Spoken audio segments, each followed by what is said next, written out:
My daughter walked into the dark living room and was completely shocked when she saw me trembling in the chair. "Dad, why is there no food in the house? Where did the $20,000 go?" she whispered. My son smirked and said he's not aware of anything anymore. "I'll handle the money." What my son didn't know was that my daughter already had all the evidence. She quietly pulled out a bottle of pills containing the proof. My son looked at it and froze in shock. Welcome everyone. Before the story continues, please like, subscribe, and comment where you're watching from. I'd love to know your location. Quick note: this is a fictional story created for storytelling purposes. Some elements are dramatized. Any resemblance to real people or places is coincidental, but the message is meant to be meaningful.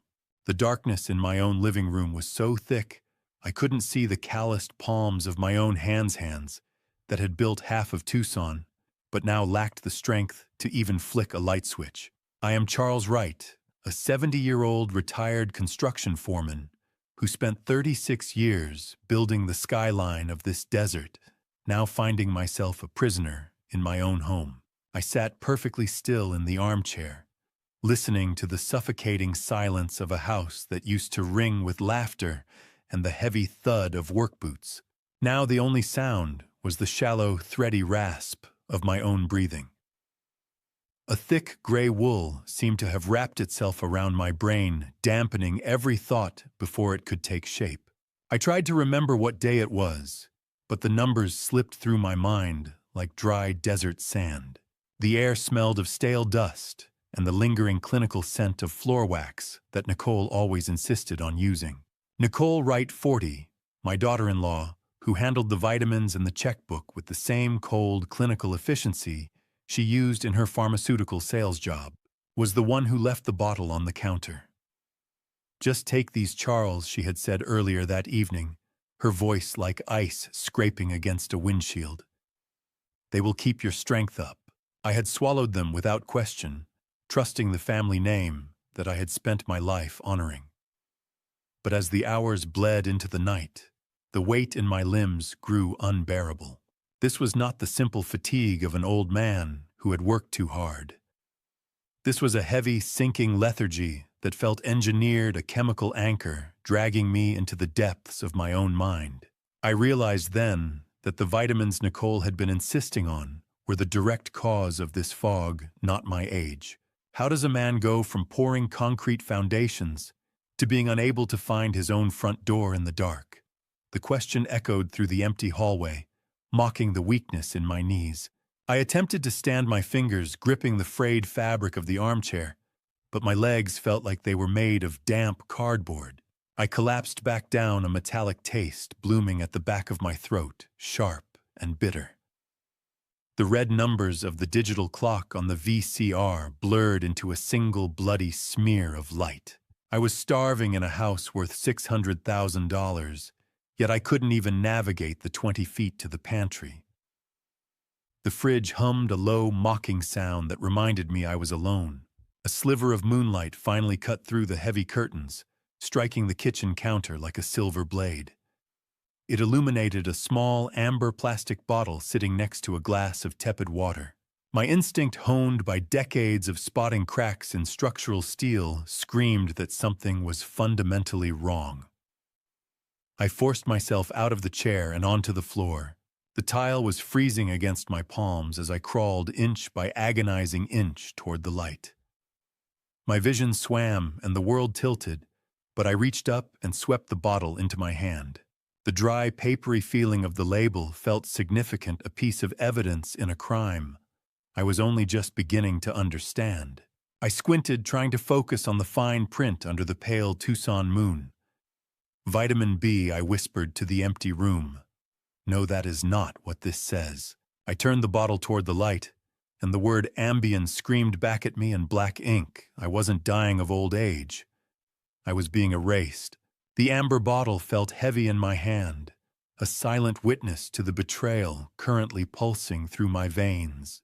My son's face hadn't looked like a thief's when he knelt by my chair 2 years ago. It had looked like a life raft, and I had been a drowning man foolish enough to grab it. Looking back at that afternoon in the garden, the memory now plays in my mind, with a clarity that only sudden sharp anger can provide. I had tripped over a misplaced shovel, the rough texture of the garden dirt stinging my palms as I went down. It was a minor slip, the kind that happens to men half my age, but my son Derek Wright, 45, and drowning in the debt of his construction business, walked in with a false smile that couldn't hide the desperation etched into his face. He hadn't just helped me up. He had descended upon me with a performance of concern that was as thick as the humidity before a monsoon. I realize now that the fall wasn't just a random accident. It was the signal they had been waiting for to pounce on my autonomy. I can still smell the expensive cloying scent of his cologne as he leaned over me, his voice dropping into that low, protective frequency he used to sell bad contracts. "Dad, we just want you to be safe." He had whispered, his hands steadying me with a grip that felt more like a shackle than a support. Let Nicole handle the stress of the bills. The signing of the power of attorney in 2023 felt like watching a slow-motion car crash from the driver's seat. I remember the scratch of the pen against the paper, a sound that should have warned me I was signing away my own life. "Sign here, Dad," he had said. "It's just for the emergency transfers.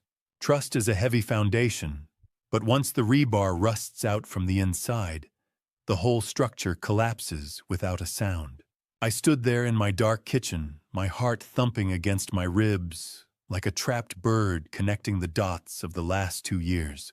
Every blackout, every moment, where I couldn't remember if I had eaten or if the sun had already set, was measured in milligrams. Nicole didn't just stumble into this arrangement.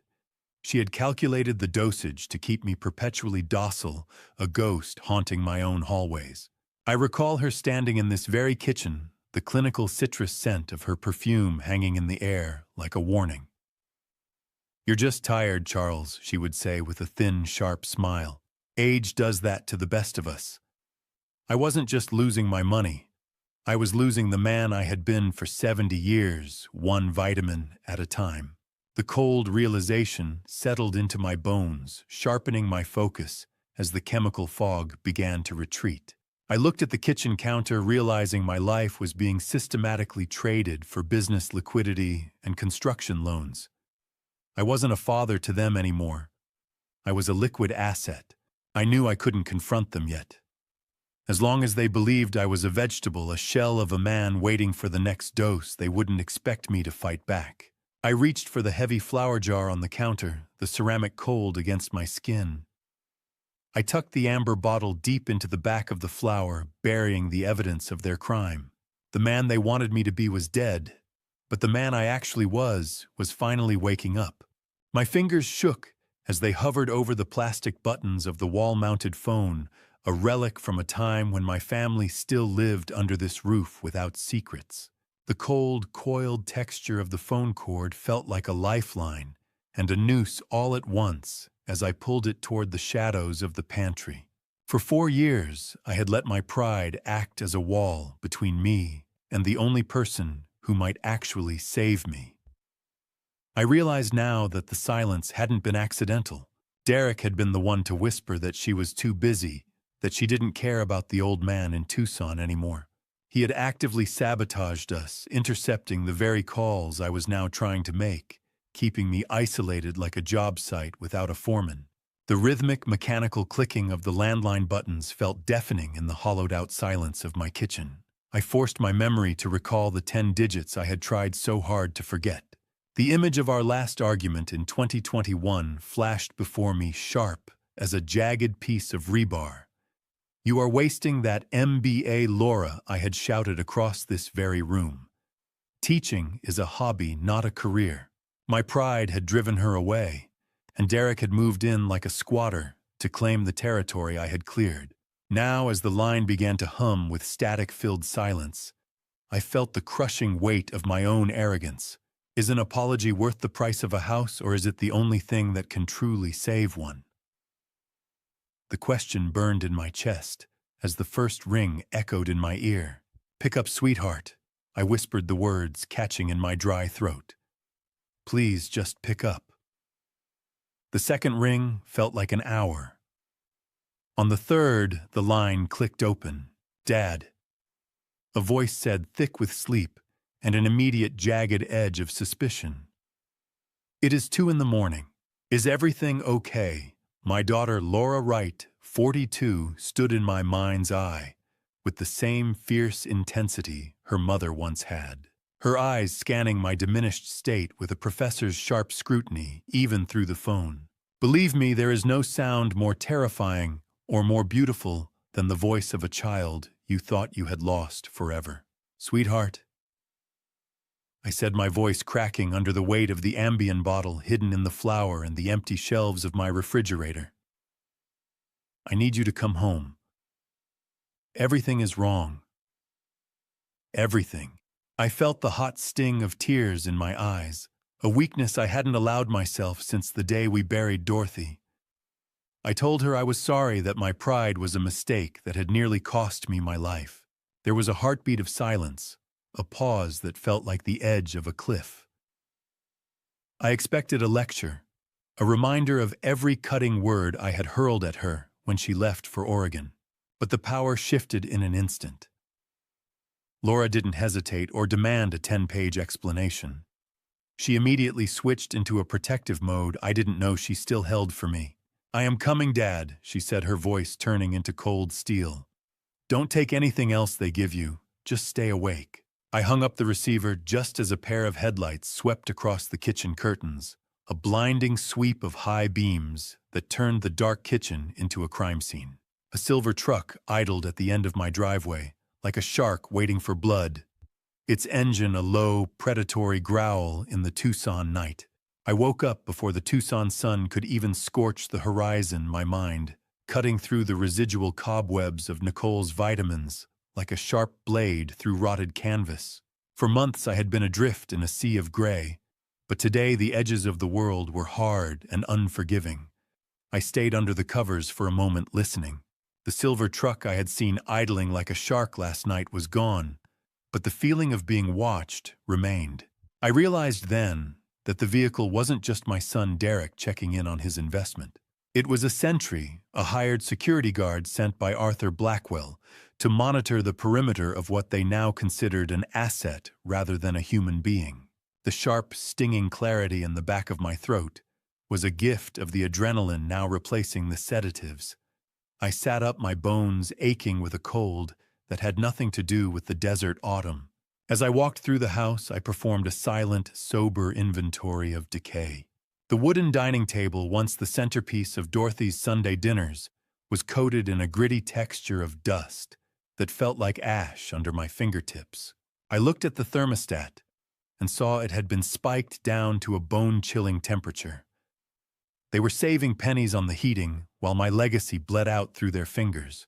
The house smelled of unwashed laundry and broken promises. I opened the pantry, and the sight was even worse. There was no real sustenance here, just boxes of saltines and canned broth. They didn't just drug me.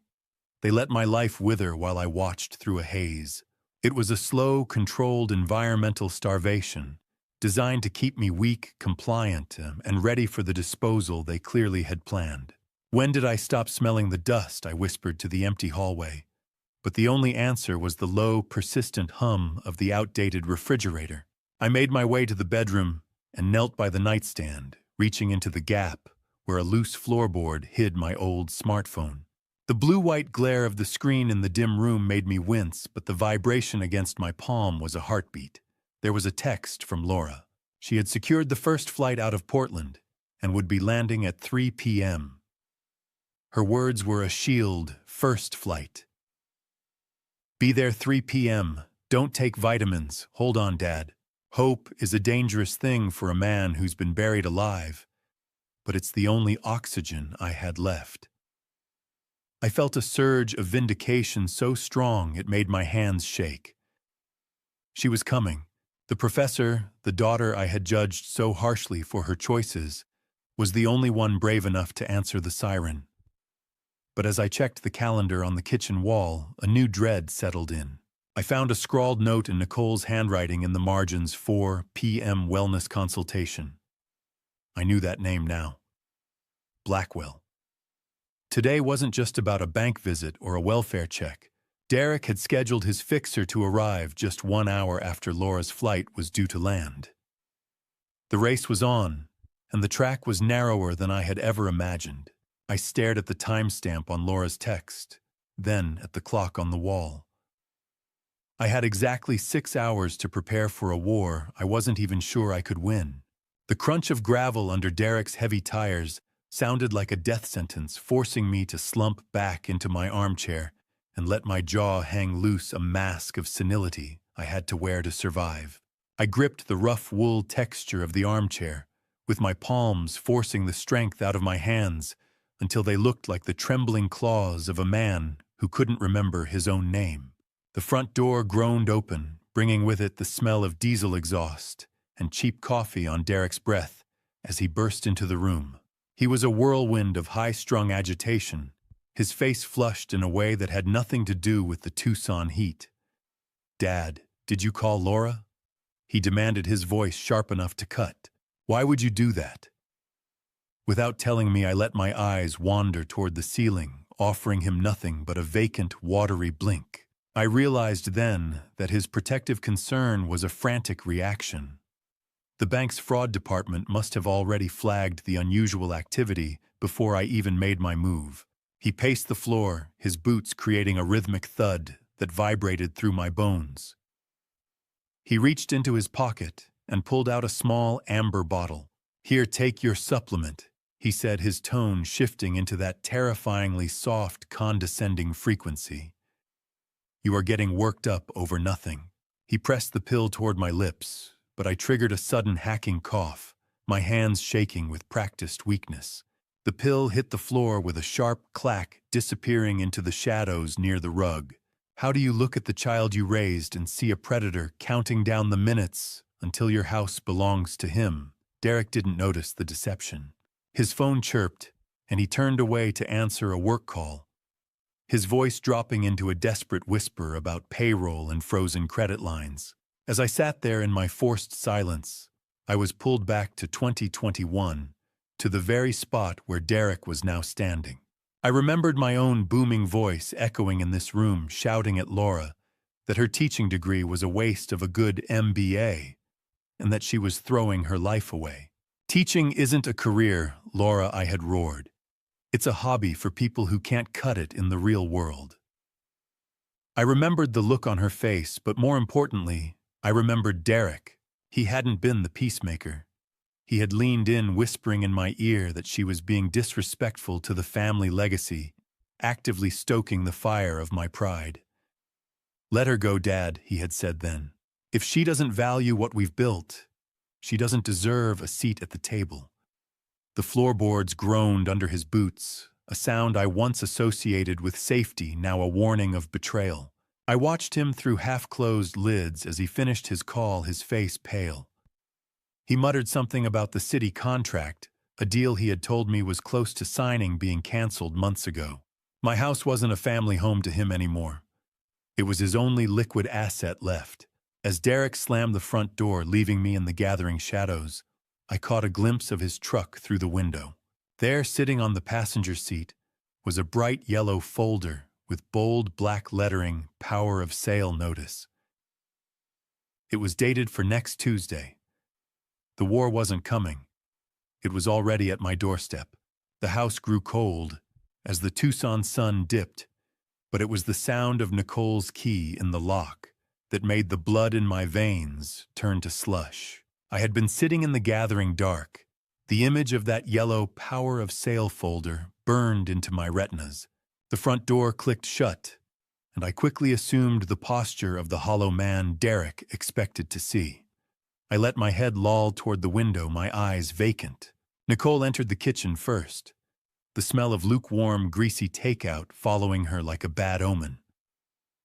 I realized then that she was the true architect of this misery. It wasn't just Derek's desperation. Nicole was the one who had hunted down Arthur Blackwell. She was the one who suggested using the Ambien to manufacture a rapid cognitive decline, a chemical muzzle to ensure my quiet admission into memory care. She walked into the living room and set the bag on the coffee table.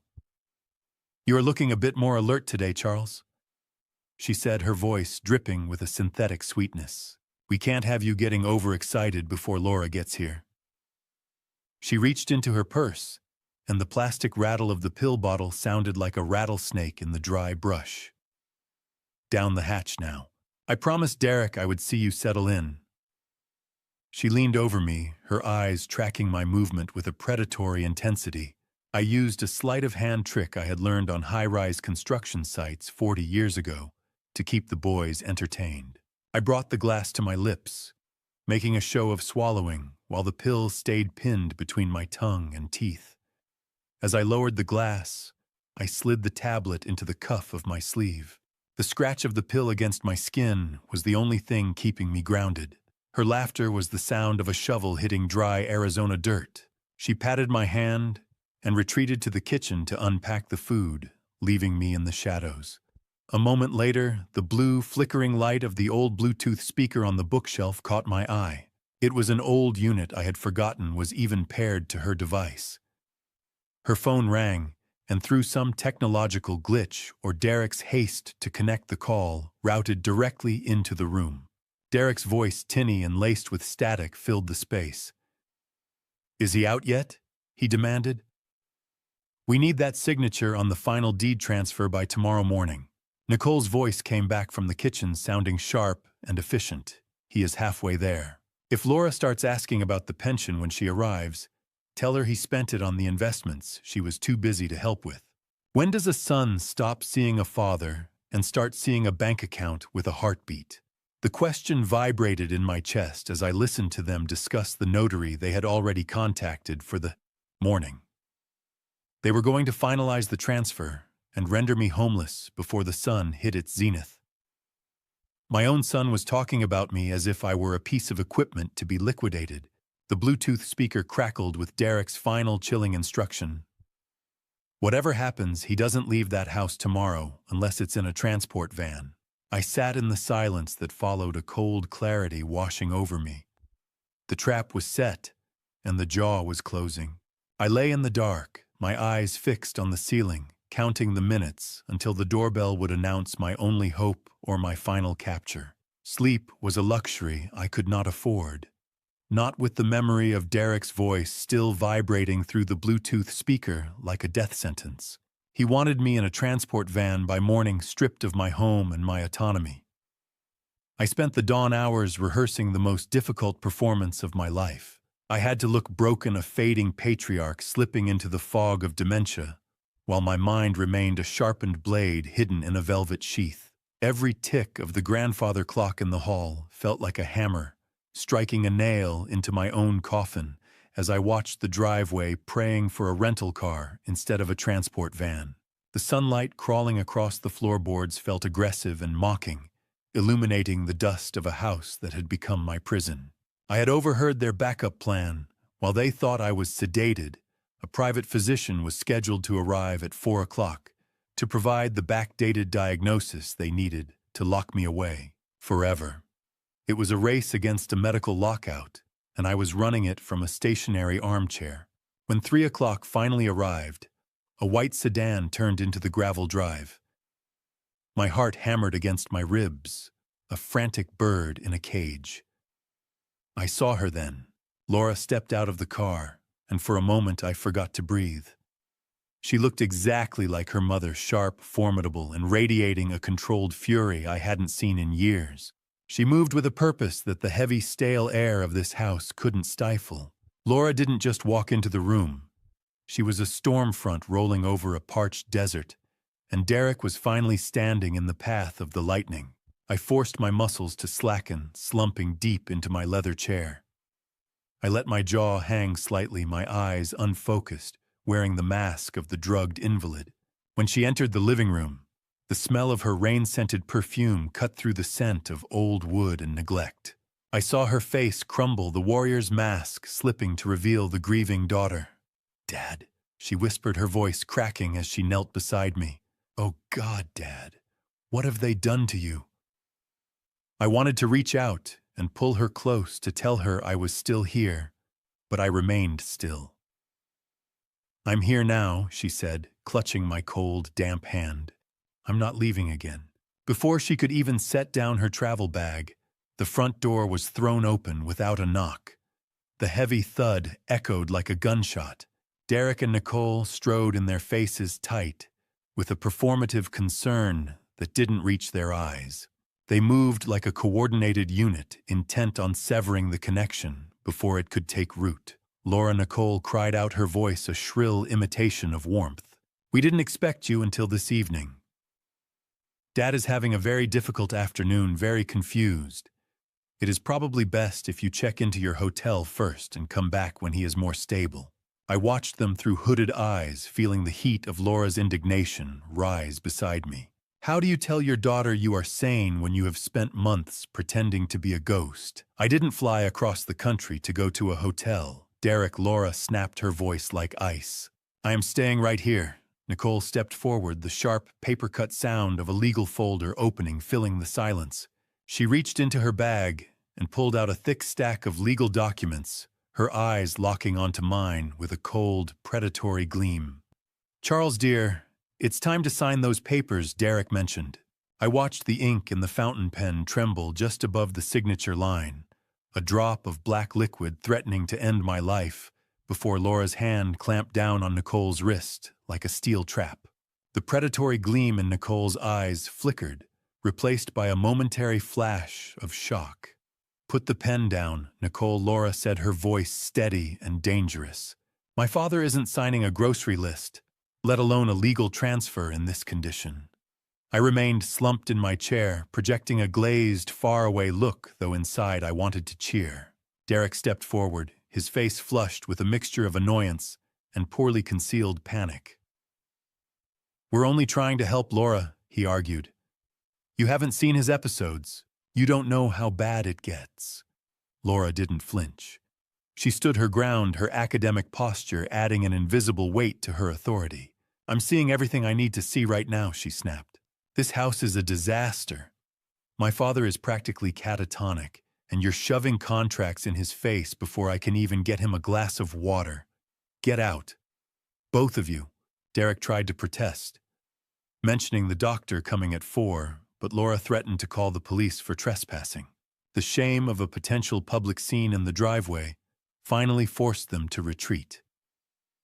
The hollow sound of the front door slamming felt like the first breath of fresh air in months. The air in the house was thick with the scent of pine cleaner and betrayal, a chemical mask over the rot underneath. Once the house fell quiet, I felt the weight of the silence press against my ears. Laura didn't come to me immediately. Instead, her demeanor shifted from warrior to investigator. I watched through half-closed lids as she began a methodical sweep of the kitchen. She pulled open cupboards, noting the lack of protein and the barren shelves. When she reached the pantry, she began moving jars. She found the amber bottle I had hidden in the flour jar.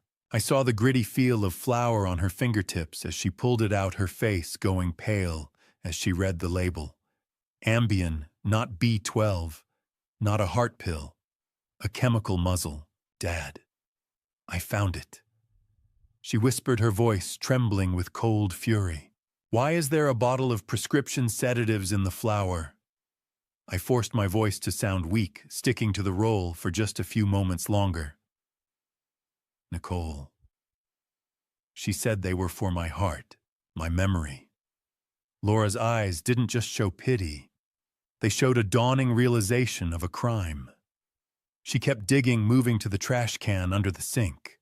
Beneath a layer of paper towels, she pulled out a second bottle, this one completely empty, suggesting they were doubling the dosage whenever a big decision or a bank statement was due. My stomach churned at the confirmation of what I had suspected. They weren't just managing me. They were erasing me. Laura walked back into the living room, the evidence clutched in her hand. She looked at me, really looked at me, and I saw the moment she realized I was more present than I appeared.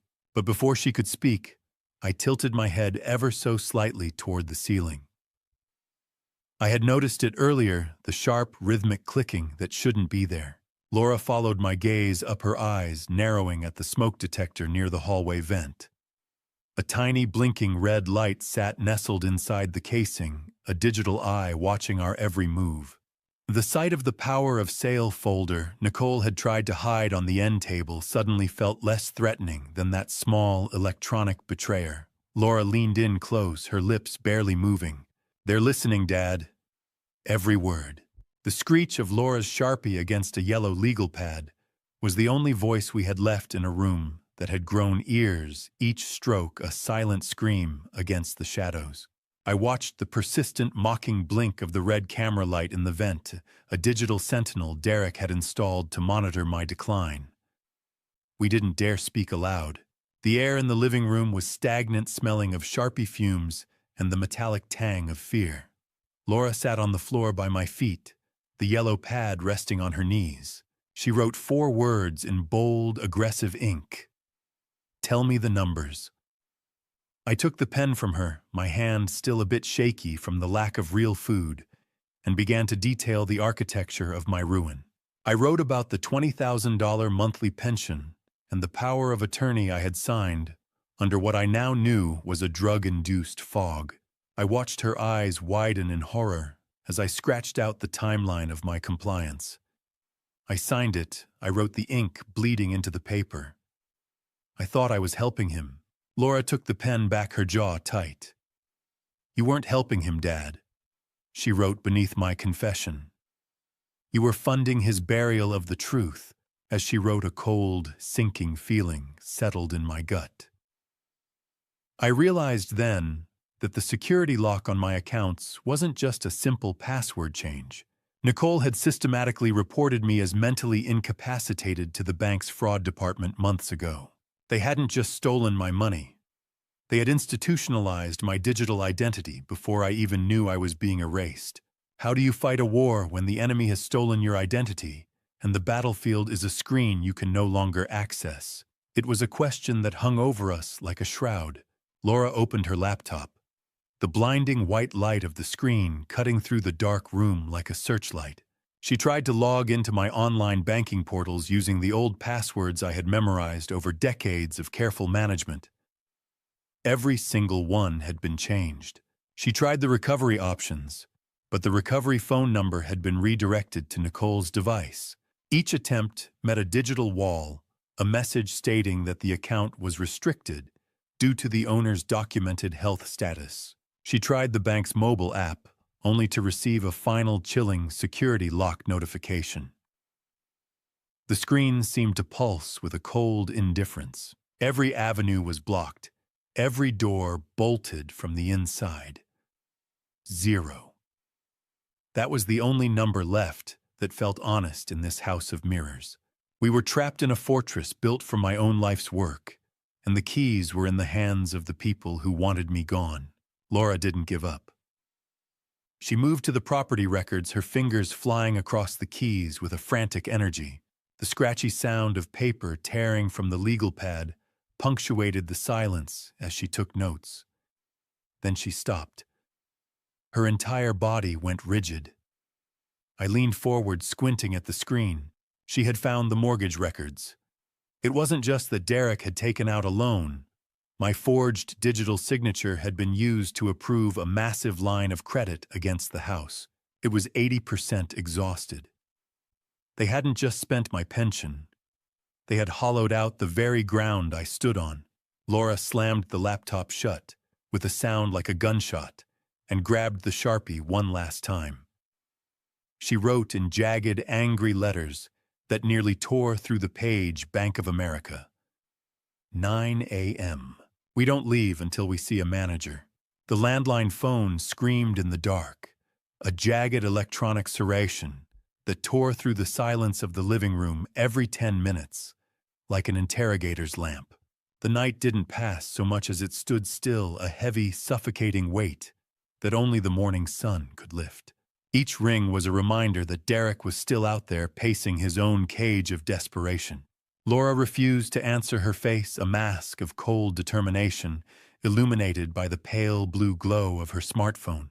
We sat in the kitchen, the smell of cold coffee and stale adrenaline hanging between us.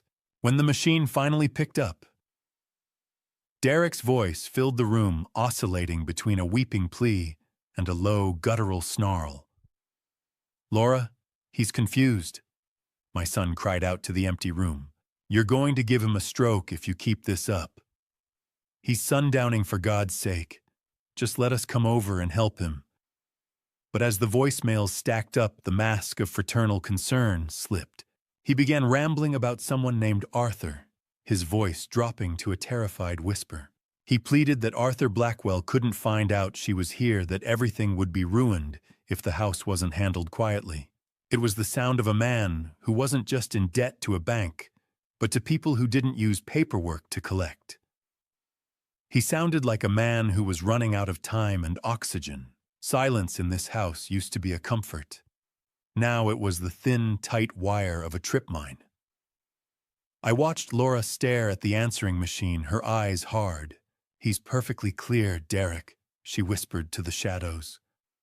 "Clearer than he's been in years." I felt a surge of pride, but it was quickly dampened by the low, predatory hum vibrating through the floorboards. I stood up, my joints protesting, and moved toward the front window. My hands felt dry and papery as I gripped the heavy velvet curtains, pulling them back just an inch to peer into the Tucson night. The silver truck was parked at the curb, but it wasn't alone. A second dark sedan sat across the street, its headlights extinguished, but its presence heavy and undeniable. "They aren't just watching, sweetheart," I said, my voice barely audible over the hum of the idling engines. "They're guarding the exit." Laura joined me at the glass, her breath hitching as she saw the silhouette of a man in the sedan. Derek hadn't just been watching us through the smoke detector. He had hired actual muscle to ensure I didn't leave the property before the notary arrived at 8. We were under a midnight siege. How many years of love does it take to erase the sight of your own son hunting you? I looked at the street and realized the front driveway was a dead end. But then a memory flickered in the back of my mind, a ghost of the man I used to be when I built this life. I remembered a side gate through the back alley that I had installed for construction equipment years ago. It was tucked behind the detached garage, likely forgotten by Derek, because it was overgrown with thick desert scrub and mesquite. If the gate still held, it led to a narrow service road 3 blocks over. "We don't use the exit they expect," I told her, the plan forming in my mind with the precision of an old blueprint.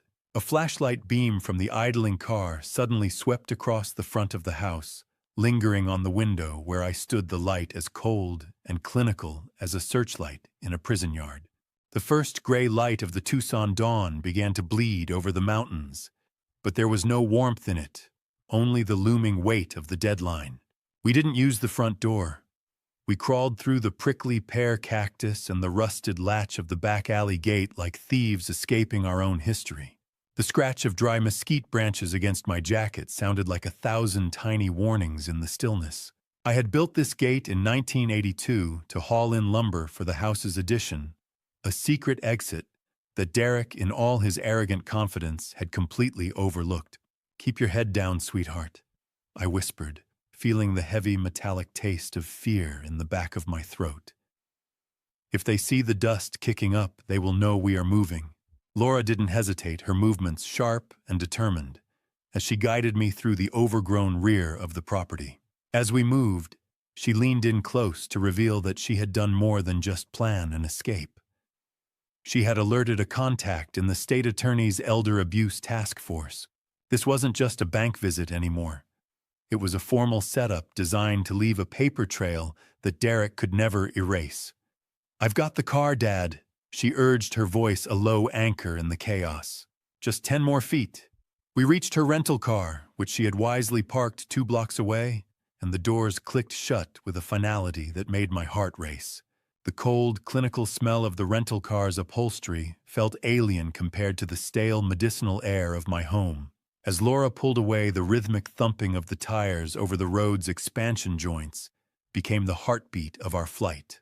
I looked down at my hands, gnarled and trembling slightly, and saw more than just aging skin. I saw 1995. I remembered coming to this very bank with Dorothy on a Tuesday morning. We had just hit a milestone in our savings, and we opened this specific pension account with a handshake and a dream of a quiet retirement. Your mother wore her Sunday best. The day we opened this account, I told Laura, my voice thick with nostalgia. She called it our Freedom Fund. She said it was the proof that all our hard work had finally meant something. It occurred to me then that every dollar Derek and Nicole had drained was a piece of the life we built together, a physical desecration of Dorothy's memory. How many miles of desert road does a man have to travel before he stops being a victim and starts being a witness? I didn't have the answer. But I knew that every mile Broadway Boulevard took us was a mile closer to the truth. We're going to get it back, Dad, Laura promised. All of it. The bank's logo loomed ahead, a red, white, and blue fortress that held the remains of my life. The blinding glare of the morning sun hit the glass facade, momentarily searing my eyes. It was 8:55 a.m. As Laura turned into the lot, the short shock of reality hit me. We weren't as invisible as we thought. I watched the rearview mirror as a familiar silver truck swerved into the entrance behind us, tires screeching across the asphalt like a predator that had just realized its prey had reached the safety of a cage. Derek. I realized with a sickening jolt that the security team outside the house must have GPS tracked Laura's phone. I saw the reflection of Derek's truck in the glass doors as we approached the entrance, his face contorted in a mask of desperate rage as he threw his door open while the vehicle was still rolling. The air conditioning of the lobby hit me like a wall of ice, but it wasn't enough to cool the fire in my chest. I didn't wait for the teller to greet us. I walked straight past the velvet ropes, my old foreman's gate returning, as I headed for the door labeled James Richardson, branch manager.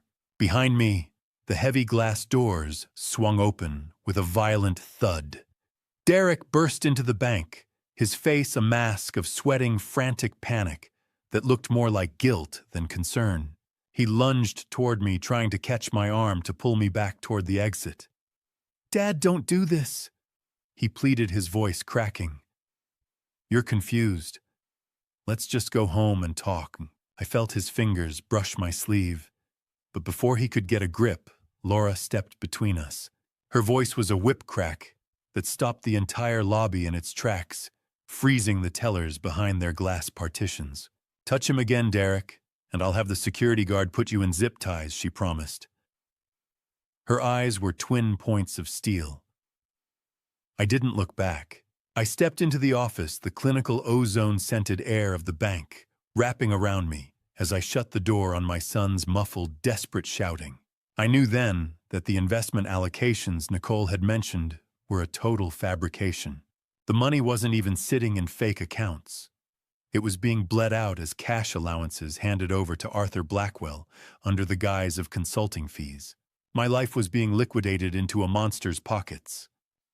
James Richardson, 52, the branch manager who had seen me through 3 decades of deposits, sat behind his mahogany desk with a look of growing dread.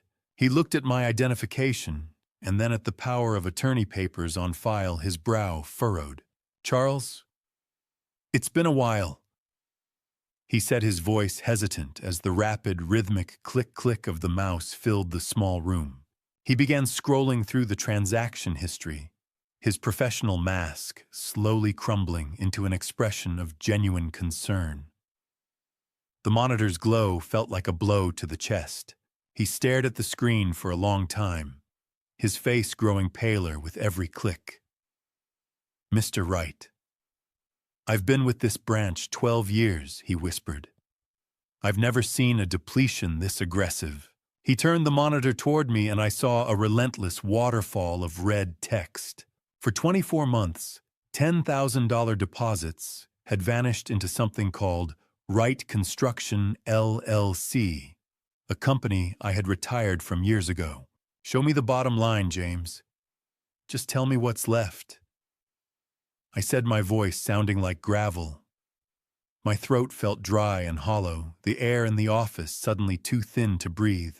How do you count the value of 36 years of sweat when it's been reduced to a 3-digit number on a screen I thought of Dorothy and the Sundays we spent planning our quiet future, a future that was currently being erased by a computer cursor.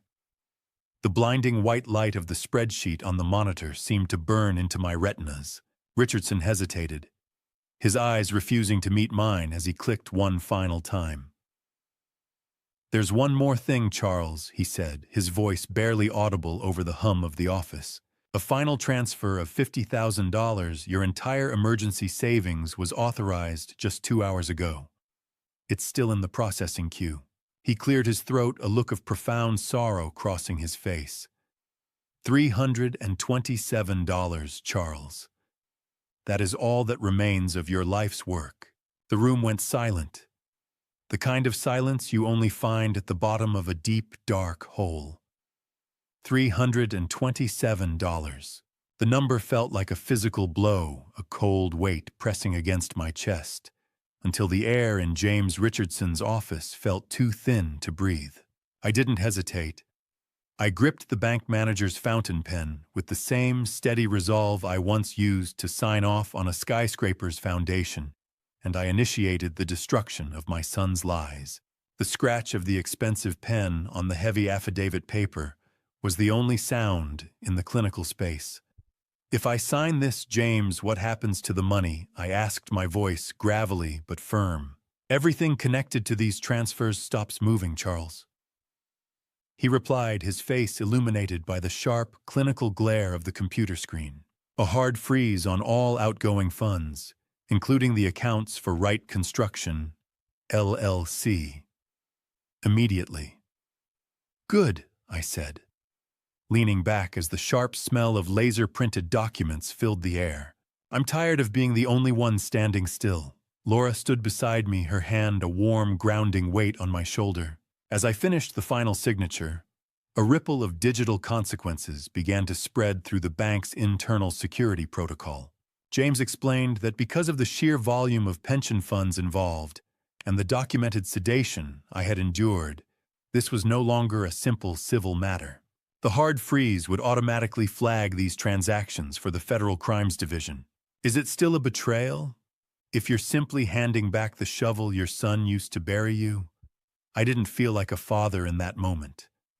I felt like a judge. Less than 5 minutes after the ink dried, the rhythmic vibration of Laura's phone on the mahogany desk made us all jump. The caller ID displayed Derek's name. Laura glanced at me and I nodded. She tapped the speakerphone icon. The speaker crackled with a sound like tearing metal, my son's soul coming apart. "What did you do?" Derek screamed, his voice unrecognizable, high-pitched, frantic, and filled with a cornered animal's rage. "The account is locked.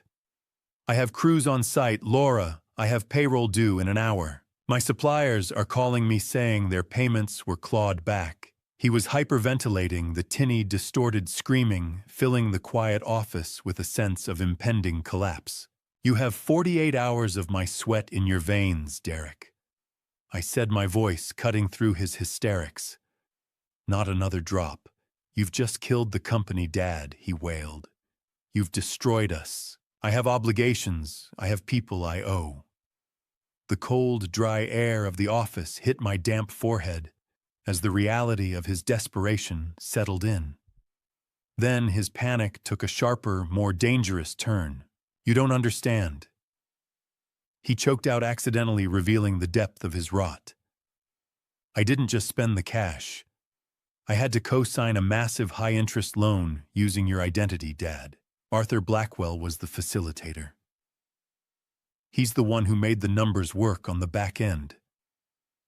Derek's voice dropped to a terrifying low whisper that made the hair on my neck stand up. "You think you won, Dad? You just signed the foreclosure on your own front door. If Blackwell doesn't get his VIG because the accounts are frozen, we don't just lose the business. We lose everything."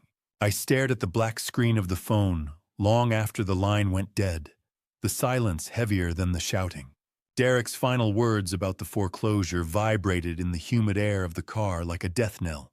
I felt a cold, sharp determination settle over me, a hyper-focused clarity that usually only came when I was fixing a broken engine. But this time the machine was my life. and someone had intentionally poured sugar in the tank. I pulled Arthur Blackwell's business card from my pocket. As we walked toward the car, the embossed gold lettering feeling like a splinter under my skin. The sun caught the edges of the card, blinding me for a second. A gilded reminder of the man who had helped my son dismantle my world. Arthur Blackwell, 56, was a shadow with a law degree and a Phoenix address, a man who had built a career on the ruins of people like me. We climbed into the rental car, the smell of hot asphalt and ozone trailing us inside. Laura didn't start the engine immediately. Instead, she took the card from my shaking hand and began typing furiously into her phone. The rhythmic tapping of her fingernails on the glass was the only sound against the hum of the AC fighting the Tucson noon heat.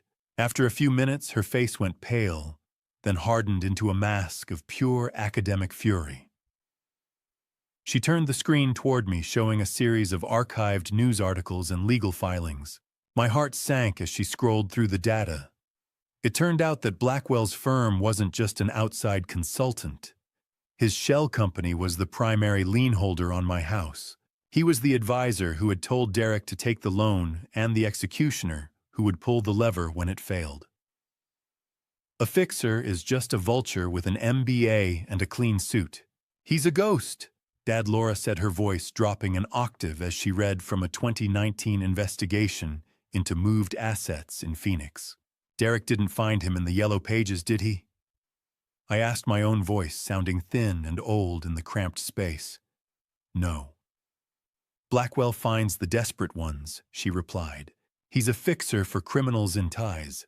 I felt the dry, dusty feeling of the paper deed copies in the glove box, a stack of evidence that my own blood had signed my life away to a man who specialized in finding legal loopholes to drain family estates to pay off corporate creditors.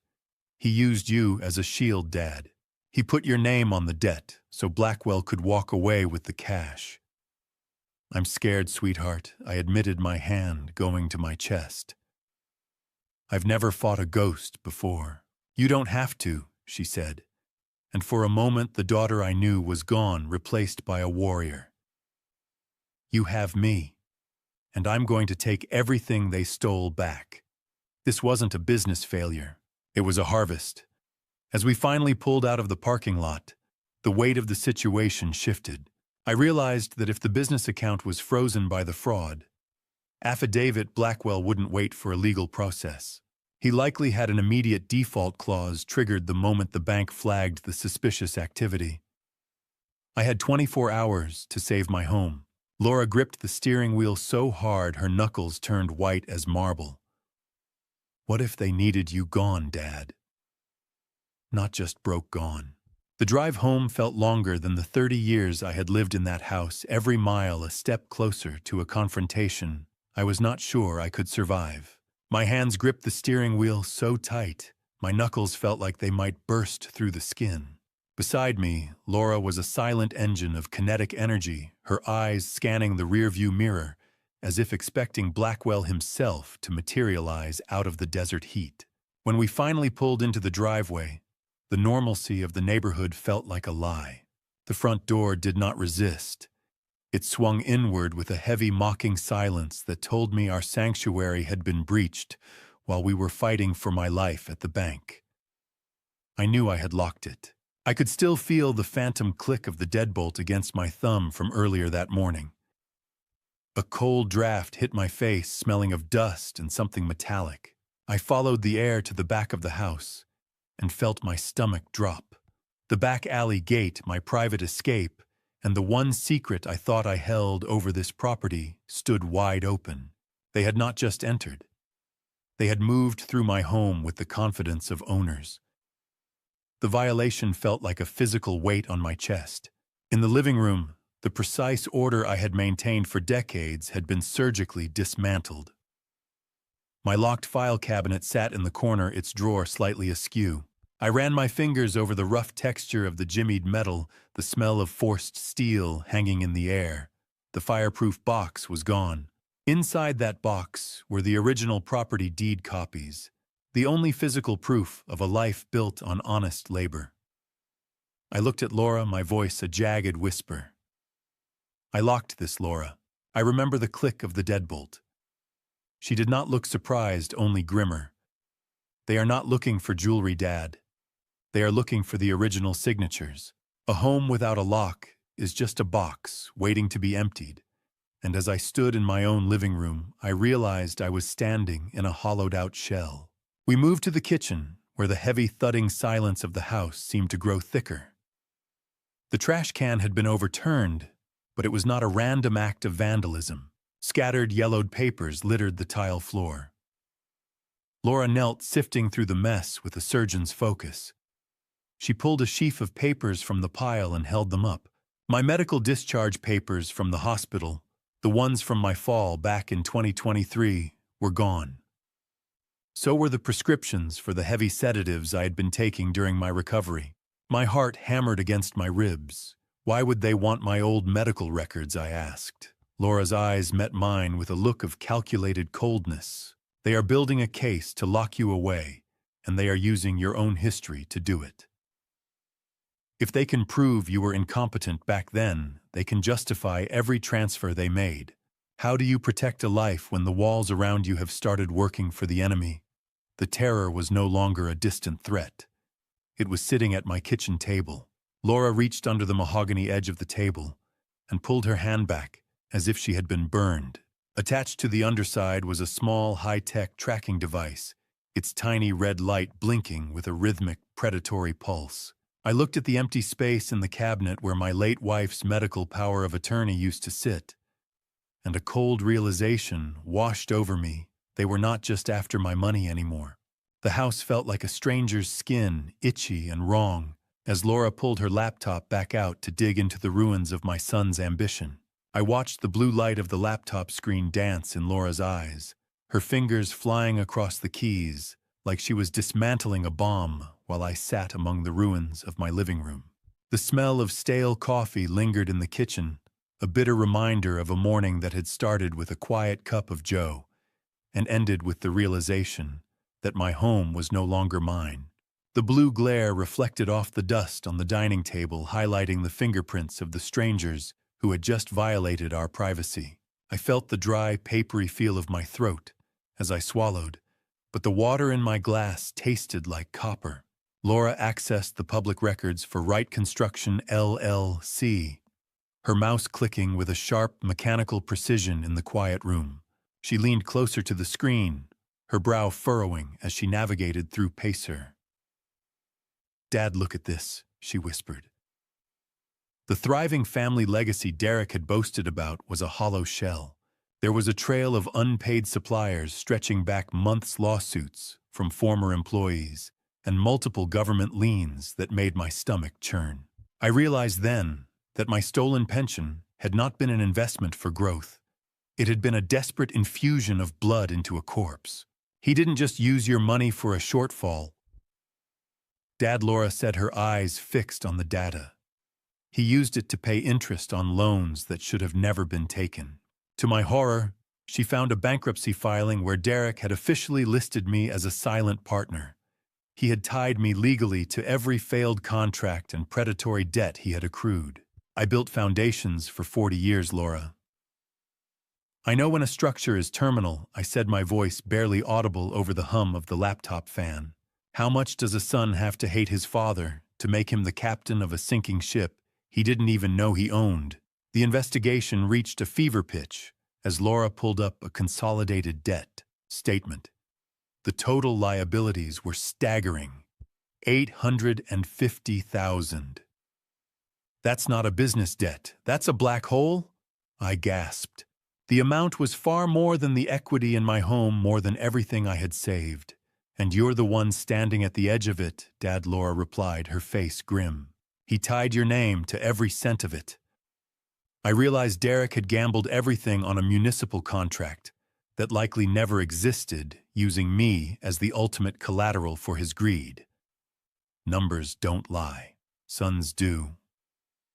I felt a cold dread settling in my bones. Every time I had been confused or drugged during my recovery, they had been moving pieces on a board I could not see. Laura's fingers slowed as she found a recent wire transfer. While I was under the fog of sedatives, $50,000 had been sent to a shell company owned by Arthur Blackwell, not the construction firm. It was a direct kickback. Laura froze, her cursor hovering over a document titled Exit Strategy. She looked up at me, her face pale. "Dad, this isn't just about the debt. They have a buyer for the house. Already, the thought of a stranger walking through Dorothy's garden bought with my stolen blood sent a surge of heat through my chest that no sedative could ever dampen. I looked at Laura, and without a word, I led her toward the hallway. The door to Derek's old bedroom groaned on its hinges, a sound like a ghost clearing its throat, as we stepped into the space where my son had once dreamed of being a man of honor. Now it felt like a staging ground for a betrayal I was still struggling to map. The smell of mothballs and old cardboard hit me first, heavy and suffocating. I went straight to the closet where I had seen Derek stashing mail he thought I was too slow to notice. We found a stack of envelopes hidden in the back behind his old Letterman jacket. I pulled out a glossy brochure for Saguaro Memory Care. My name was handwritten on a yellow sticky note on the cover, my own identity reduced to a label. I felt the crinkle of the glossy brochure pages beneath my thumbs, a sound that felt as loud as a gunshot in the quiet room. As Laura opened it, my breath hitched. There was a pre-filled intake form detailing my supposed rapid onset dementia, and a schedule for a mandatory evaluation set for this coming Wednesday. But it was the stamp in the corner that made my vision blur. The Saguaro brochure showed a deposit-paid stamp dated 3 weeks before my fall in the garden. The realization hit me like a physical blow. The fall hadn't been an accident that led to the power of attorney. It had been the execution of a plan already in motion. Saguaro.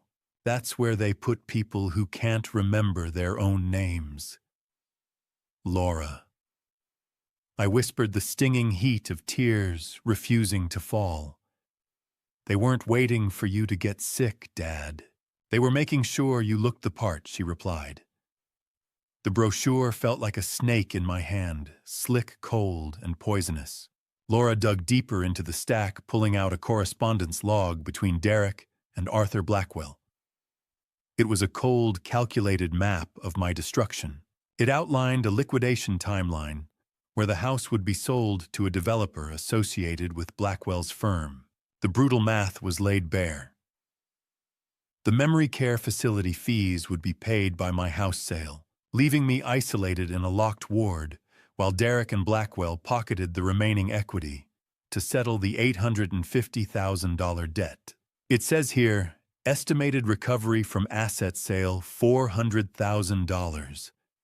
They already appraised it behind my back, I said, my voice trembling with a cold fury. This isn't a debt repayment, Dad. It's a funeral for a living man, Laura said. How do you mourn a son who is currently measuring you for a cage? I looked at my own name typed on a medical form, a death sentence written in bureaucratic ink. Just as I thought the betrayal couldn't cut any deeper, Laura pulled a folded document from the bottom of the pile. It was a copy of my will, but it had been amended. A forged signature. A poor imitation of my own hand left the entire estate solely to Wright Construction, LLC, in the event of my incapacity. I was being erased while I was still breathing. A sudden heavy thud sounded from the living room, followed by the unmistakable creak of the floorboard. I knew only groaned when someone was standing directly over the hidden safe. We froze Laura's hand, gripping the Saguaro brochure so hard the paper began to tear. The thud from the living room was followed by the unmistakable creak of the floorboard. I knew only groaned when someone was standing directly over the hidden safe. I gripped the heavy brass fire poker, my knuckles white, and my heart hammering against my ribs as I rounded the corner into the living room to face the thief who had come to finish the job. I was ready to swing, ready to defend the few scraps of my life that remained until I saw the man standing by the hearth. Frank Peterson, 71. An old colleague with hands like leather and a voice like a gravel pit stood in my living room with a look of profound sorrow. "Frank Lord, you nearly got a fire poker to the head." I breathed the weapon trembling in my grasp. He looked at me, then at the poker, and sighed. "Derek told me you were too far gone to even recognize me, Charles. He's been telling the whole crew at the Union Hall you've lost your mind, and that he was moving you to a specialized facility for your own safety." Frank explained he had used the spare key I gave him years ago, unable to reach me by phone and unwilling to believe the rumors.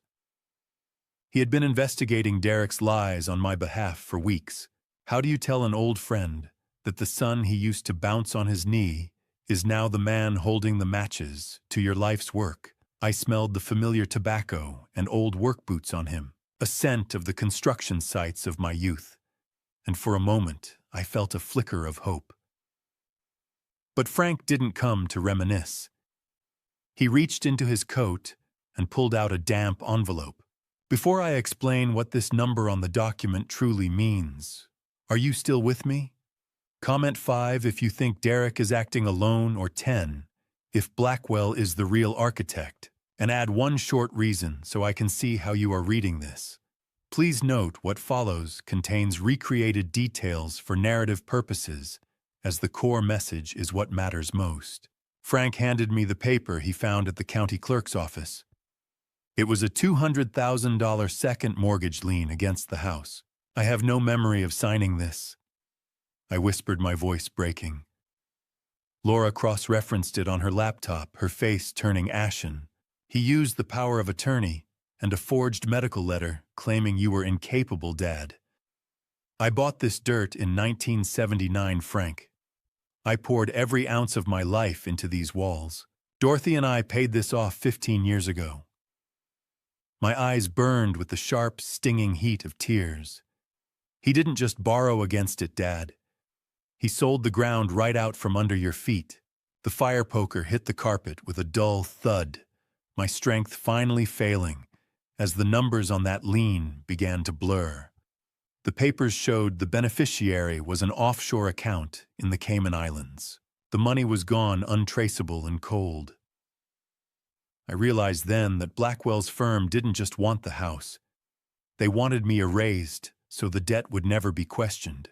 Frank gripped my shoulder, his eyes darting to the window. The rhythmic, urgent knocking of a truck engine sounded outside. "Charles, we have to move. Derek's truck just turned the corner, and he's not alone this time." The headlights of Derek's truck cut through the deepening shadows of the living room, a predator returning to the kill site. I watched from the window as the engine cut out, leaving a ringing silence that was quickly shattered by the slamming of heavy doors. The hammered pounding on my front door at 6 in the morning didn't sound like a son coming home. It sounded like an eviction notice with a heartbeat. My hands shook as I stood my ground, my daughter Laura and my old friend Frank flanking me like a human wall. When I finally pulled the door open, the cold morning desert air rushed in, carrying the sharp, synthetic scent of expensive cologne. Derek stood there disheveled and frantic, his eyes darting toward the safe. Beside him was Nicole, her face a mask of clinical detachment, and a tall man in a charcoal suit I recognized from the business card, Arthur Blackwell. Behind them, standing by the truck, were two large men in navy windbreakers. I realized with a jolt of ice in my veins that the medical escort Derek mentioned wasn't a team of doctors, but private security guards Blackwell brought to physically remove me if I didn't cooperate. "Step aside, Laura," Derek snapped, his voice cracking. "This is a family matter, and Dad needs professional care right now. We have a wellness professional here to assist with his transition. The only professional care he needs is a lawyer." Laura countered, her voice steady and sharp as a scalpel. "And luckily he has one on the way." Blackwell moved through my living room like a shark in a koi pond, smooth, silent, and looking for the softest place to bite.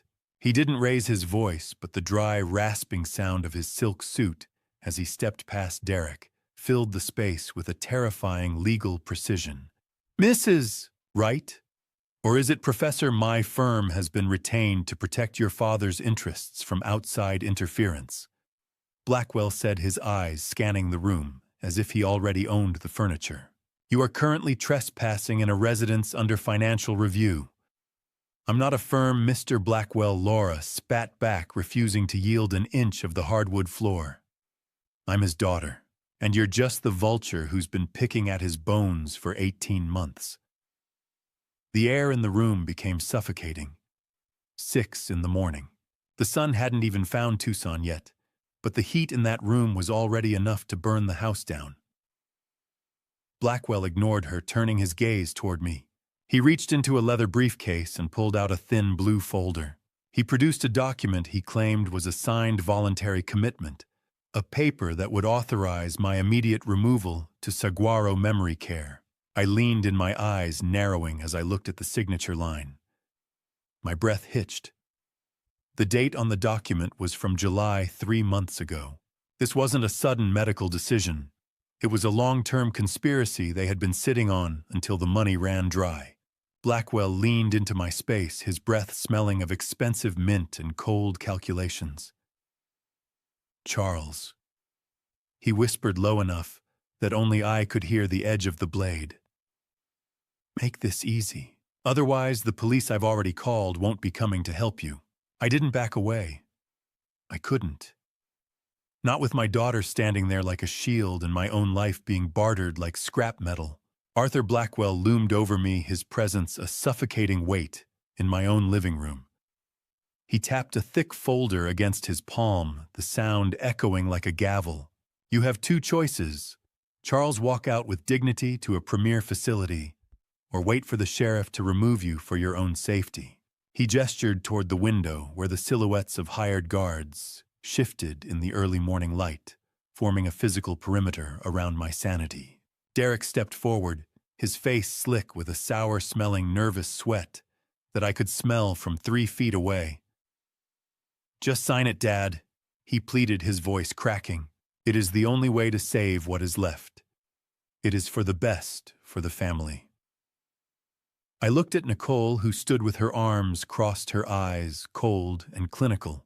In that moment of forced clarity, I realized how she had managed to keep me in a chemical fog without leaving a paper trail.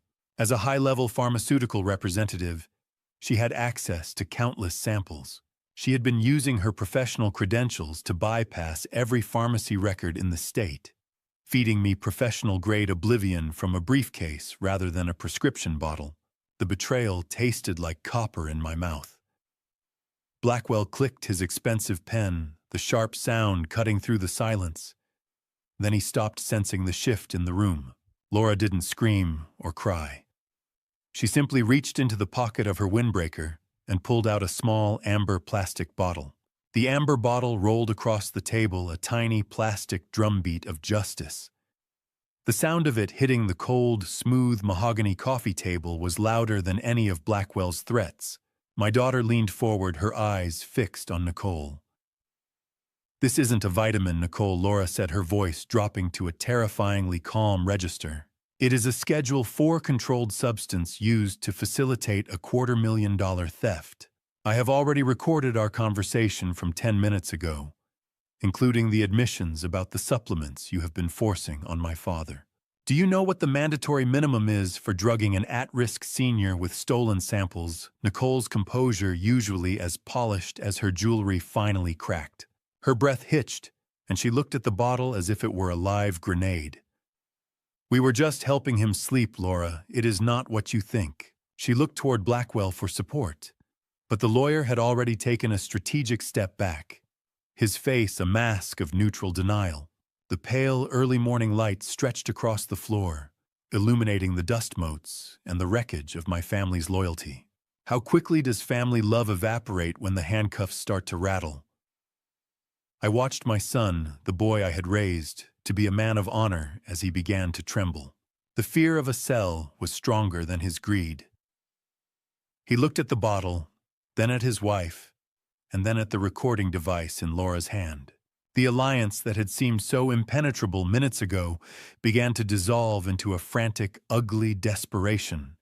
Derek turned on Nicole, his voice a frantic screech that set my teeth on edge. I told you he didn't need that much. I told you we should have just talked to him. It was your idea to use the samples, Nicole. I never wanted any of this. The room felt like it was losing oxygen as the alliance between my son and his wife turned into a feeding frenzy. I watched the two people I had welcomed into my heart tear each other apart like jackals over a fresh kill, but the real blow came when Laura pulled a stack of intercepted envelopes from her bag. They were tied with a piece of twine, the edges holding a paper-cut sharpness that seemed to threaten anyone who touched them. I recognized the scent of Laura's distinct lavender ink before she even spoke. I wrote every month, Dad, she said, her voice trembling with 4 years of repressed agony. I sent photos of my students, my classroom, and letters telling you I was sorry for the fight we had. Derek told me you burned them without opening them. He told me you never wanted to hear my name again. My heart constricted as I looked at Derek. I remembered that day 4 years ago, the screaming match that had severed my relationship with my daughter. I realized now that the argument hadn't been a spontaneous explosion of temper. Derek had spent weeks misquoting Laura to me and twisting my words to her, whispering poison into our ears until the bridge was ready to collapse. He hadn't just watched us fall out. He had engineered the cliff we were standing on. I didn't burn them. Derek stammered, his hands shaking as he reached out toward the letters before pulling back. I just didn't want you upsetting him with your choices. I was trying to keep the house peaceful. Peace was just a euphemism for isolation, a way to ensure no one was left to question the steady drain of my bank accounts. How do you calculate the interest on 4 years of stolen I love yous? I looked at the letters, each one a heartbeat I had been denied. The cold, early morning wind whistled through the front door, which Blackwell had left ajar in his desperation to find an exit strategy. But Laura wasn't finished. She reached back into her bag and produced a folder of bank transfer receipts. $10,000, Derek, she said, slamming the papers onto the coffee table.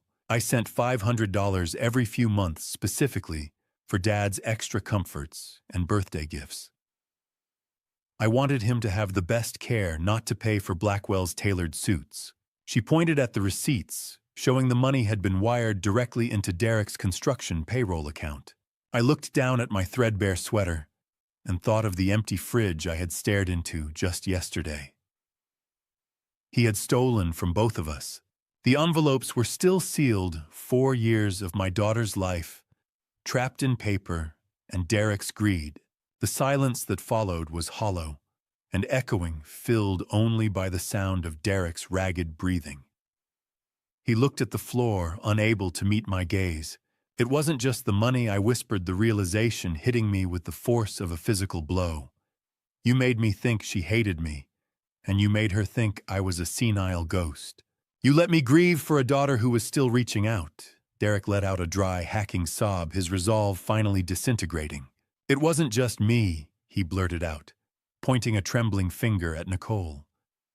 She was the one who forged the handwriting on those thank you notes I sent to Laura. She said it would keep the scam alive so we wouldn't lose the extra cash. I looked Derek in the eye, and for the first time in my life, I didn't see my son. I saw a stranger who had been wearing his face while he picked my pockets. You didn't just steal my money, Derek. You murdered my family. The ghost of my wife, Dorothy, seemed to fill the room as I turned toward the sofa where she had taken her last breath. I turned my gaze to the velvet sofa in the corner, that very spot where her journey ended in 2021, and I felt her fierce spirit rise within me like a desert gale. Derek looked at me, his eyes rimmed with red, but I wasn't finished. I wasn't the only one watching this collapse, I said, gesturing toward the kitchen door where Frank Peterson stood. My neighbor held his smartphone steady, the screen glowing with a record of everything Blackwell had threatened and every confession Derek had spat out in his panic. The look on Blackwell's face shifted from predatory to paralyzed. I looked back at my son, who was trembling. She gripped your hand in this very room, Derek. Her last breath was a prayer that you would look after me. Do you remember what you whispered to her? You promised you would be my rock. Derek collapsed into a high-backed chair, his face buried in his shaking hands. I tried, Dad. He sobbed, the sound hollow and echoing against the walls. I was just drowning in debt. The business was failing. I thought if I just took a little from the equity... No, I interrupted, my voice as cold as a mountain stream. You don't honor a mother by burying a father alive. You took the one thing she valued more than this house, which was our family's integrity. The room fell silent. As the first siren wailed in the distance, the sound of the world finally rushing back in. The rhythmic strobing of police lights began to splash blue and red across the floral wallpaper, a garish reminder that the private nightmare was now a public matter. Officer Barnes, a stern man with a buzz cut and a badge that caught the morning light, stepped into my hallway, like the embodiment of the order I had lost. Beside him was Officer Sullivan, younger and observant, already pulling out a pair of latex gloves to handle the pill bottle. Laura stepped forward with a poise that made me ache with pride. Officers, we have physical evidence of unauthorized sedation and financial coercion, she said, handing over the Ambien and the legal pad of notes. Arthur Blackwell immediately grabbed his briefcase, attempting to slide toward the exit. I have a client meeting, I really must. Nobody leaves the premises. Officer Barnes barked, his hand resting near his belt. We need statements from everyone involved. Can a house ever feel clean again after it has been a crime scene for 2 years? I tasted the sharp, stinging taste of bile in my throat as the reality of the investigation took hold. Nicole was sitting on the edge of the hearth, her thumbs flying across her phone screen in a desperate blur.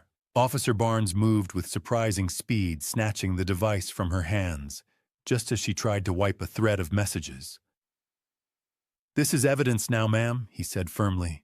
I watched the cold, metallic click of handcuffs as Sullivan secured Derek's wrists. The boy's sobbing now a pathetic whimper. The smell of crisp morning air and exhaust fumes drifted in through the open door, mixing with the scent of my old life. I watched through the window as they led Arthur Blackwell toward a cruiser in handcuffs. But my heart stopped when I saw a second car pull up, a process server with a final notice for my front door. The sirens faded, leaving a silence in the house that was no longer heavy, but incredibly terrifyingly empty.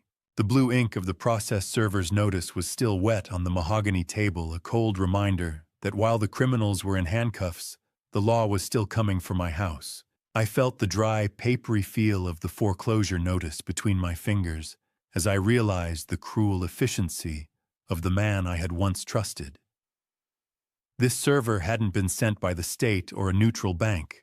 He was working for a subsidiary of Blackwell's firm that had survived the initial arrest, a legal tripwire specifically designed to trigger foreclosure immediately upon any legal disturbance at the property. Even from a jail cell, Blackwell's shadow was trying to evict me from my own life. 2 weeks after the arrests, I found myself in a room that smelled of old leather and expensive stationery. Paul Gutierrez, 58, an attorney with silver-streaked hair and eyes that had seen too many children rob their parents, adjusted his glasses as he laid out the grim reality of my estate. He sat across from Laura and me, the sharp, rhythmic ticking of a desktop clock on his mantle marking the seconds of my dwindling legacy. The handcuffs on Blackwell don't automatically dissolve the lien, Charles Paul explained, his voice low and steady. We are fighting a bank now, not just a man. We have a $200,000 lien to vacate and nearly $500,000 in missing pension funds to track. I felt the room tilt the blurred edges of the mahogany desk, making me feel dizzy with guilt. How long, Paul? How long before they take the keys? He didn't sugarcoat it. The holding company is pushing for expedited foreclosure. Unless we can prove fraudulent inducement in record time and get the lien declared void, they'll proceed with the sale in 60 days. Maybe less. The next morning, Paul brought us to a sterile conference room on the third floor of Bank of America's regional headquarters. The smell of industrial coffee and cold air conditioning filled the space as we sat across from three stone-faced bank representatives, a senior vice president named Catherine Reeves, a risk management director, and a corporate attorney who introduced himself only as counsel. Laura sat beside me, her legal pad already covered in notes, her pen poised like a weapon. Paul opened with precision, laying out a thick binder of evidence on the polished table. My client, Charles Wright, was systematically drugged with prescription sedatives over an 18-month period, while his son, acting under a fraudulently obtained power of attorney, transferred nearly $500,000 from his pension account. Your institution approved a $200,000 second mortgage lien against a property that was already fully paid off, using forged medical documentation, claiming my client was mentally incapacitated. The bank attorney leaned forward, his fingers steepled. Mr. Gutierrez, the power of attorney, was notarized and filed in accordance with state law. The medical letters were submitted by a licensed family member.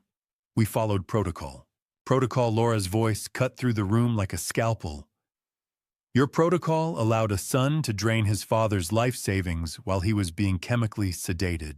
Your protocol didn't include a single welfare check or a phone call to verify the legitimacy of transfers that violated every pattern in my father's 40-year banking history. Catherine Reeves shifted uncomfortably, her eyes flickering to a printout of my account history. We understand your frustration, Professor Wright, but the bank is not liable for family disputes. The lien was approved based on the documentation provided. The documentation was fraudulent. Paul countered, sliding a medical affidavit across the table. This is a sworn statement from my client's primary care physician, confirming he was never diagnosed with dementia or cognitive impairment. The letters submitted to your loan department were forgeries created by Arthur Blackwell, a man now under federal indictment for elder financial abuse and fraud. The risk management director cleared his throat, his face pale. If the lien is declared void, the bank loses $200,000. That's not a decision we can make in this room. Paul leaned back, his voice dropping into a deadly calm register. Then let me make this simple. You have two choices. Option 1, we go to court. I file a lawsuit alleging negligence, failure to protect a vulnerable senior, and complicity in a fraud scheme. The discovery process will expose every shortcut your loan department took to push this through. The press will have a field day with a 70-year-old retired foreman who was drugged and robbed while your bank looked the other way. How do you think that plays in a jury trial? The silence in the room was suffocating. The corporate attorney's jaw tightened. Option 2. Paul continued. You declare the lien void due to fraudulent inducement. You absorb the $200,000 loss as the cost of failing to perform adequate due diligence. In exchange, my client agrees not to pursue civil litigation against the bank for oversight failures. You walk away with your reputation intact. He walks away with his home. Catherine Reeves exchanged a long, tense look with the attorney. The rhythmic hum of the conference room's ventilation system filled the silence. Finally, she spoke. We would need a full release of liability. No future claims, no press statements, no social media.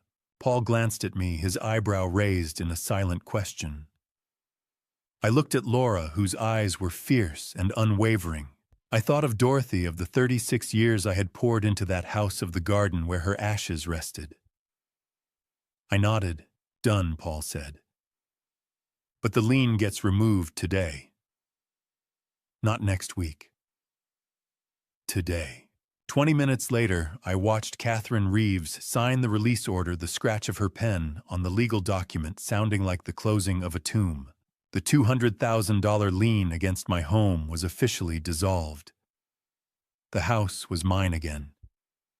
But the victory tasted hollow. After Paul finished the assessment and the bank representatives left, he stepped out to make a copy of the settlement agreement. My eyes wandered to the ledger on his desk, landing on a receipt for a massive retainer payment. Retainer paid $25,000. Source, Laura Wright. The number burned like acid in my eyes. I looked at the document, then at my daughter, who was quietly reviewing the settlement terms. Laura, I thought the bank was deferring the fees while the investigation was pending. I whispered. I thought we were using the frozen accounts. She didn't look up immediately, her jaw set in a line of weary determination. The bank doesn't work for free, Dad, she said softly. But I do, Paul returned, and seeing my confusion, he added a detail that felt like a physical blow to my chest. He mentioned that the wire transfer had come from her Portland equity fund, the money she had spent a decade saving for her own home. My breath hitched as the realization settled in. She hadn't just paid a bill. She had liquidated her entire future to patch the holes her brother had punched in mine. I learned then that she had already sold her car and taken an indefinite sabbatical from her university chair position just to stay in Tucson and manage this wreckage. I gripped the edge of the desk, my voice a broken whisper as I looked at my daughter. Laura, why didn't you tell me you were bankrupting yourself for a father who didn't even believe in you? The walk back to the car felt like wading through deep water, the weight of Laura's sacrifice pressing against my chest, harder than the theft ever had. I watched the news of Wright Construction's Chapter 11 filing crawl across the television screen, like a line of black ants devouring the last of my son's pride. The flickering, staticky sound of the TV news report filled the living room, a funeral dirge for a legacy built on sand. The news anchor's voice, clinical and detached, detailed the collapse. Wright Construction, LLC, once a prominent subcontractor in the Tucson metro area, has filed for Chapter 11 bankruptcy protection. The company lists $850,000 in liabilities, with assets valued at less than $30,000. Creditors include suppliers, former employees, and multiple municipal contractors. I stared at the screen, the numbers burning into my retinas. 30,000. That was all that remained of the empire Derek had convinced himself he was building. My phone buzzed on the coffee table. It was a number I didn't recognize, and when I answered, Derek's voice came through thin and brittle. He was calling from a burner phone, his breath hitched in a way that signaled total defeat. She is gone, Dad. Nicole left. He said it with a flat, hollow tone that carried no surprise, only the echo of a man who had finally hit the bottom. She said I should have finished the plan before Laura got here. She said I was weak. She took everything that wasn't already frozen, cleaned out the joint account, packed her car, and left a note on the kitchen counter that just said, "Good luck with your father." The betrayal within the betrayal was staggering. Derek admitted, his voice cracking under the weight of shame, that Nicole was actually the one who intercepted Laura's $10,000 in gifts, siphoning the cash for personal maintenance and luxury while he was blinded by his own mounting business debts. I thought she was helping me, Dad. I thought she was on my side. But she was just using both of us. She kept telling me you'd never notice that Laura would never come back, that we had time to fix everything before anyone found out. He let out a jagged, hollow laugh that sounded more like a death rattle. I was so stupid. I destroyed everything and she walked away without a scratch. So that was the price of your soul, Derek. I asked, my voice devoid of the anger I thought I would feel. A construction yard and a wife who only loved your ledger. He didn't answer immediately, only let out a jagged sob. I don't even have the yard anymore, Dad. The equipment was all leased. The trucks were repoed this morning. I have a storage unit full of paperwork and a criminal investigation hanging over my head. I'm living in a motel off Oracle Road. I can't even afford to eat. I closed my eyes.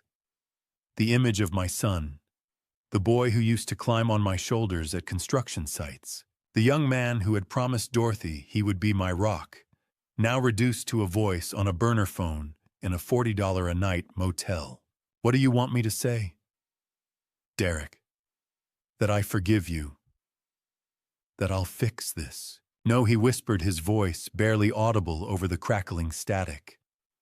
I needed you to know I'm sorry. I needed to hear your voice one more time before I disappear. Disappear, my heart seized. Derek, what are you talking about? Blackwell's associates, he said, his voice dropping to a terrified rasp. They've been calling. They say the debt doesn't go away just because he's in jail. They say I still owe them the interest on the loans he facilitated. Dad, I don't have anything left to give them. The line went dead. I stared at the silent phone in my hand, the hollow dial tone echoing in the empty room. Without my pension to act as a dam, the house of cards had collapsed in 48 hours, leaving him with nothing but a mountain of debt and a folder full of potential criminal charges. Chapter 11. It sounds so clinical, but it smells like ash and failure. I hung up the phone and drove. I needed a counsel that lived beyond the reach of attorneys and bank statements. I found myself at the Tucson cemetery as the sky began to turn into the golden bruising colors of a desert sunset. The smell of dry sage and cemetery grass was sharp in the cooling air, the distant sound of a lone coyote howling across the desert floor, a fitting soundtrack to my grief. I sat on the granite bench by Dorothy's headstone, feeling the cold, rough texture of the stone through my trousers. The carved letters of her name, Dorothy Ann Wright, 1957 to 2021. Beloved wife and mother seemed to glow in the fading light. He is broken, Dorothy, I whispered into the stillness, just like the structures he tried to build. What do I do? The heavy rhythmic thud of my own heart was the only answer for a long time. I traced the outline of her name with my fingertips, the stone cold and unyielding under my touch. You asked me to protect him. You made me promise right here in this very spot that I wouldn't let him fall. But how do I protect a man from himself? How do I save a son who used me as collateral for his own greed? A memory surfaced sharp and vivid, cutting through the fog of my anger. It was 1985. Derek was 5 years old, and I had taken him to a job site where we were pouring the foundation for a new municipal building. He had been fascinated by the concrete mixer, the way the thick gray slurry flowed into the wooden forms. Dad, what happens if you pour it wrong? He had asked, his small hand gripping mine. What happens if the foundation cracks? Then the whole building is weak, son, I had told him. No matter how pretty it looks on the outside, if the foundation is rotten, the whole thing will come down eventually. That's why we measure twice and pour once. That's why we do it right the first time. I had been teaching him about integrity, about the importance of a solid foundation. How had he forgotten that lesson? Or had I failed to teach him the most important part, that integrity isn't just about the structures you build, but about the life you live? I wrestled with the ghost of her deathbed request. She had asked me to protect him. But could I protect a man from the consequences of his own predation? Can a man truly be a father if he doesn't let his son face the winter he created? I asked the empty air, the question hanging heavy in the cooling desert breeze. Accountability isn't punishment, Charles. I could almost hear her voice in the rustle of the dry grass and the distant cry of the coyote. It is the only way to save what is left of him. You don't save a man by shielding him from the truth. You save him by making him strong enough to face it. A new resolution began to form hard and cold as the granite beneath me. I realized that sending him to a cell might satisfy my anger, but it wouldn't fix the hole he had dug for Laura. It wouldn't restore the 10 years she had spent saving for a home, the car she had sold, the career she had paused. Derek needed to face the consequences, but he also needed a path forward, not for his sake, but for hers. I would offer him a way out of the criminal drugging charges, but only if he signed a legally binding restitution agreement. Every cent he earned, every asset he managed to salvage, would go to paying back Laura's savings first. He would spend the next decade, maybe more, rebuilding what he had destroyed. Not for me, not for himself, but for the sister he had betrayed. I brushed the desert dust off Dorothy's headstone and stood up, my knees popping with the weight of 70 years. The sun had fully set now, the sky a deep purple bruise streaked with gold. The cemetery lights flickered on, casting long shadows across the graves. "I have my answer, sweetheart," I said aloud, my voice steady and clear. "He's going to face the truth, even if it kills the man he used to be. And maybe, just maybe, a better man will rise from the ashes." As I walked back to the car, I pulled out my phone and dialed Paul Gutierrez. "Paul, it's Charles. I need you to draft a restitution agreement. Full terms, ironclad, no loopholes. Derek pays back every cent Laura spent with interest before he keeps a dime for himself. And I want a clause that if he defaults, the criminal charges get refiled. He gets one chance. One." Paul was silent for a moment. Then I heard the scratch of pen on paper. "I'll have it ready by tomorrow morning, Charles. Are you sure about this?" I looked back at Dorothy's grave, the headstone glowing faintly in the cemetery lights. "I'm sure. It's what she would have wanted. Not forgiveness without accountability, but accountability with mercy." "Understood," Paul said. "I'll see you at 9. I hung up and climbed into the car. The engine roared to life, and as I drove away from the cemetery, I felt the first true sense of peace I had known in 2 years. The road ahead was long and the wounds were deep, but for the first time I knew the direction. Forward. Always forward. The drive back from the cemetery felt different. The road wasn't a getaway path anymore. It was a way forward.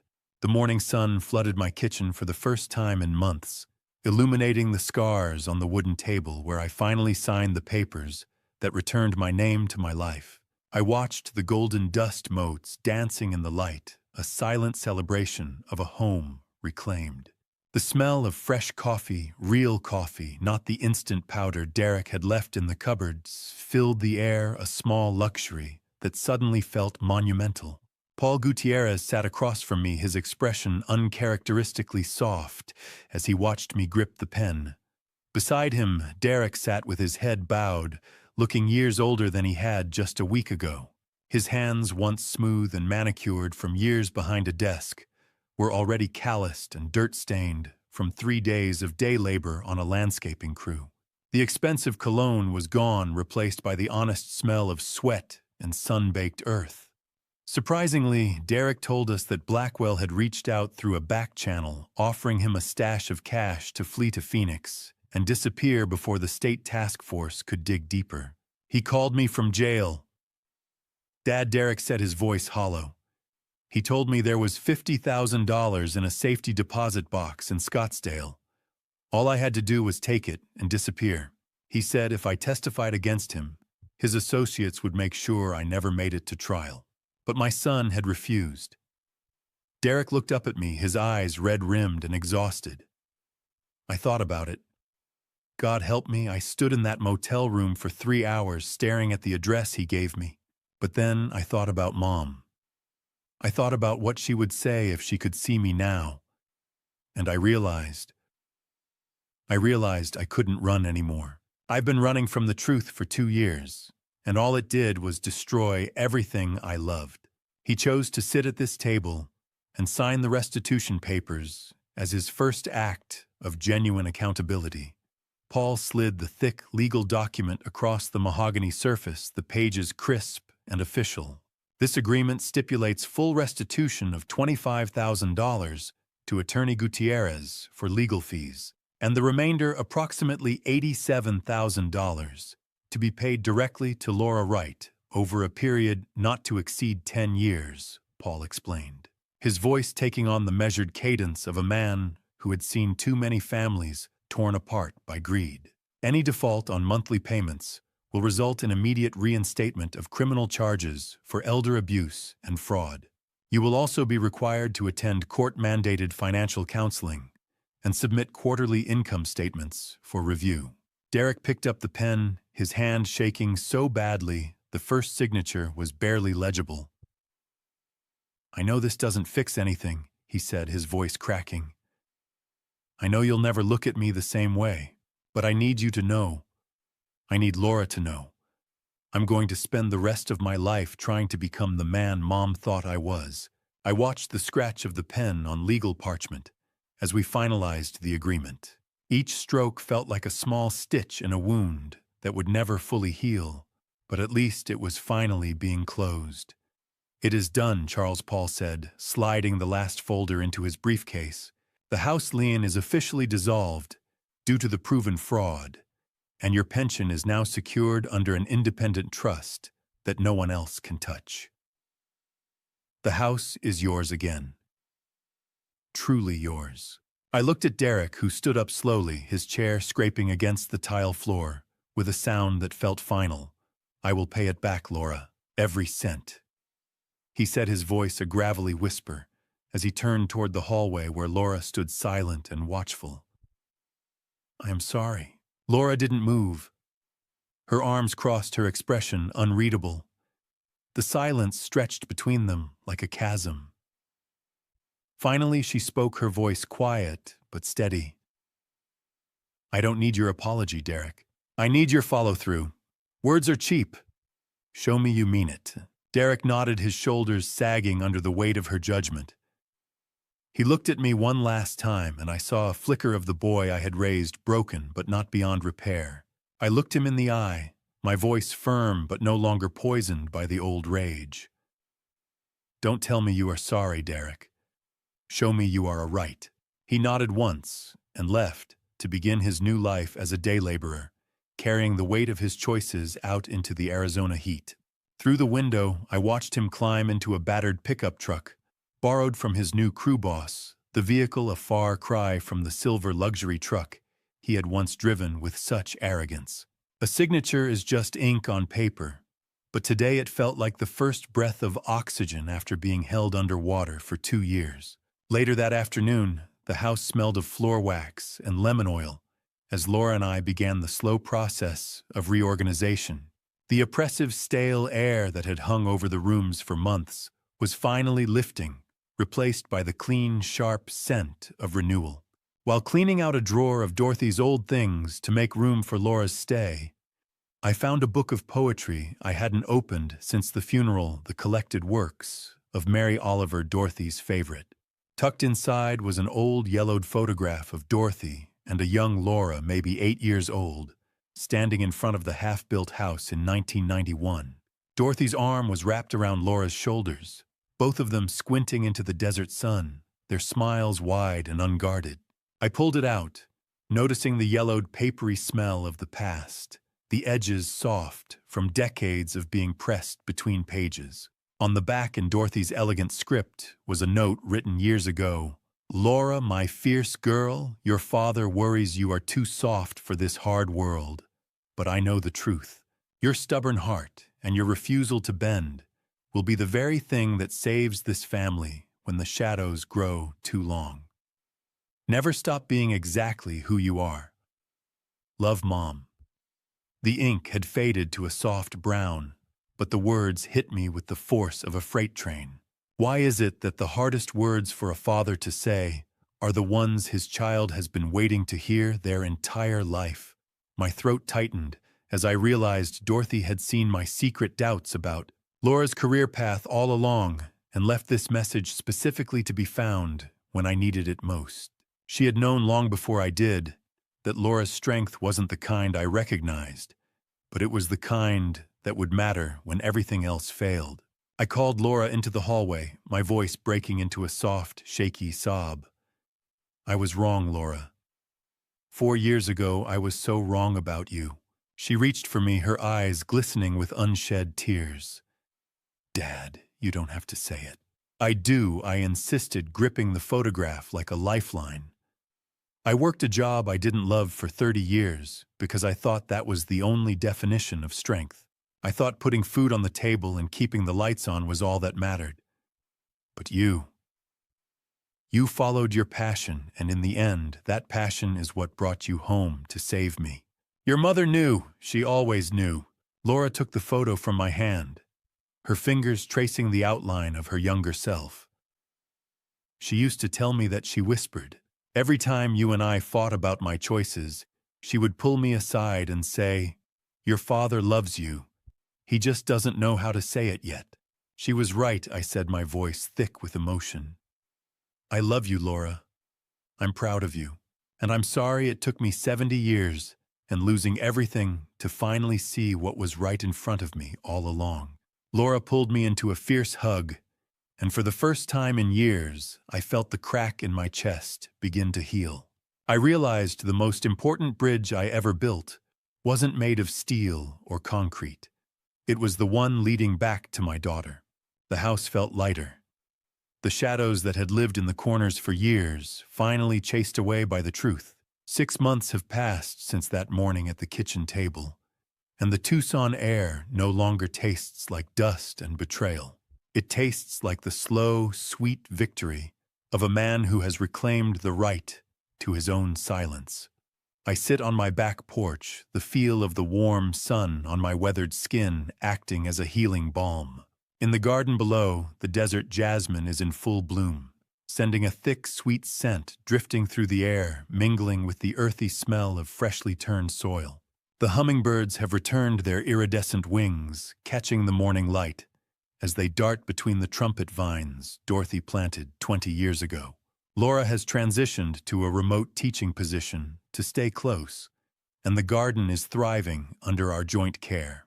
She teaches her university courses from the converted sunroom, her voice drifting through the open windows as she lectures on American literature and social justice. Sometimes I sit in the kitchen and listen to her passionate explanations of Baldwin and Morrison, and I think about how close I came to never hearing that voice again. Every month, a small envelope arrives in the mail from Derek.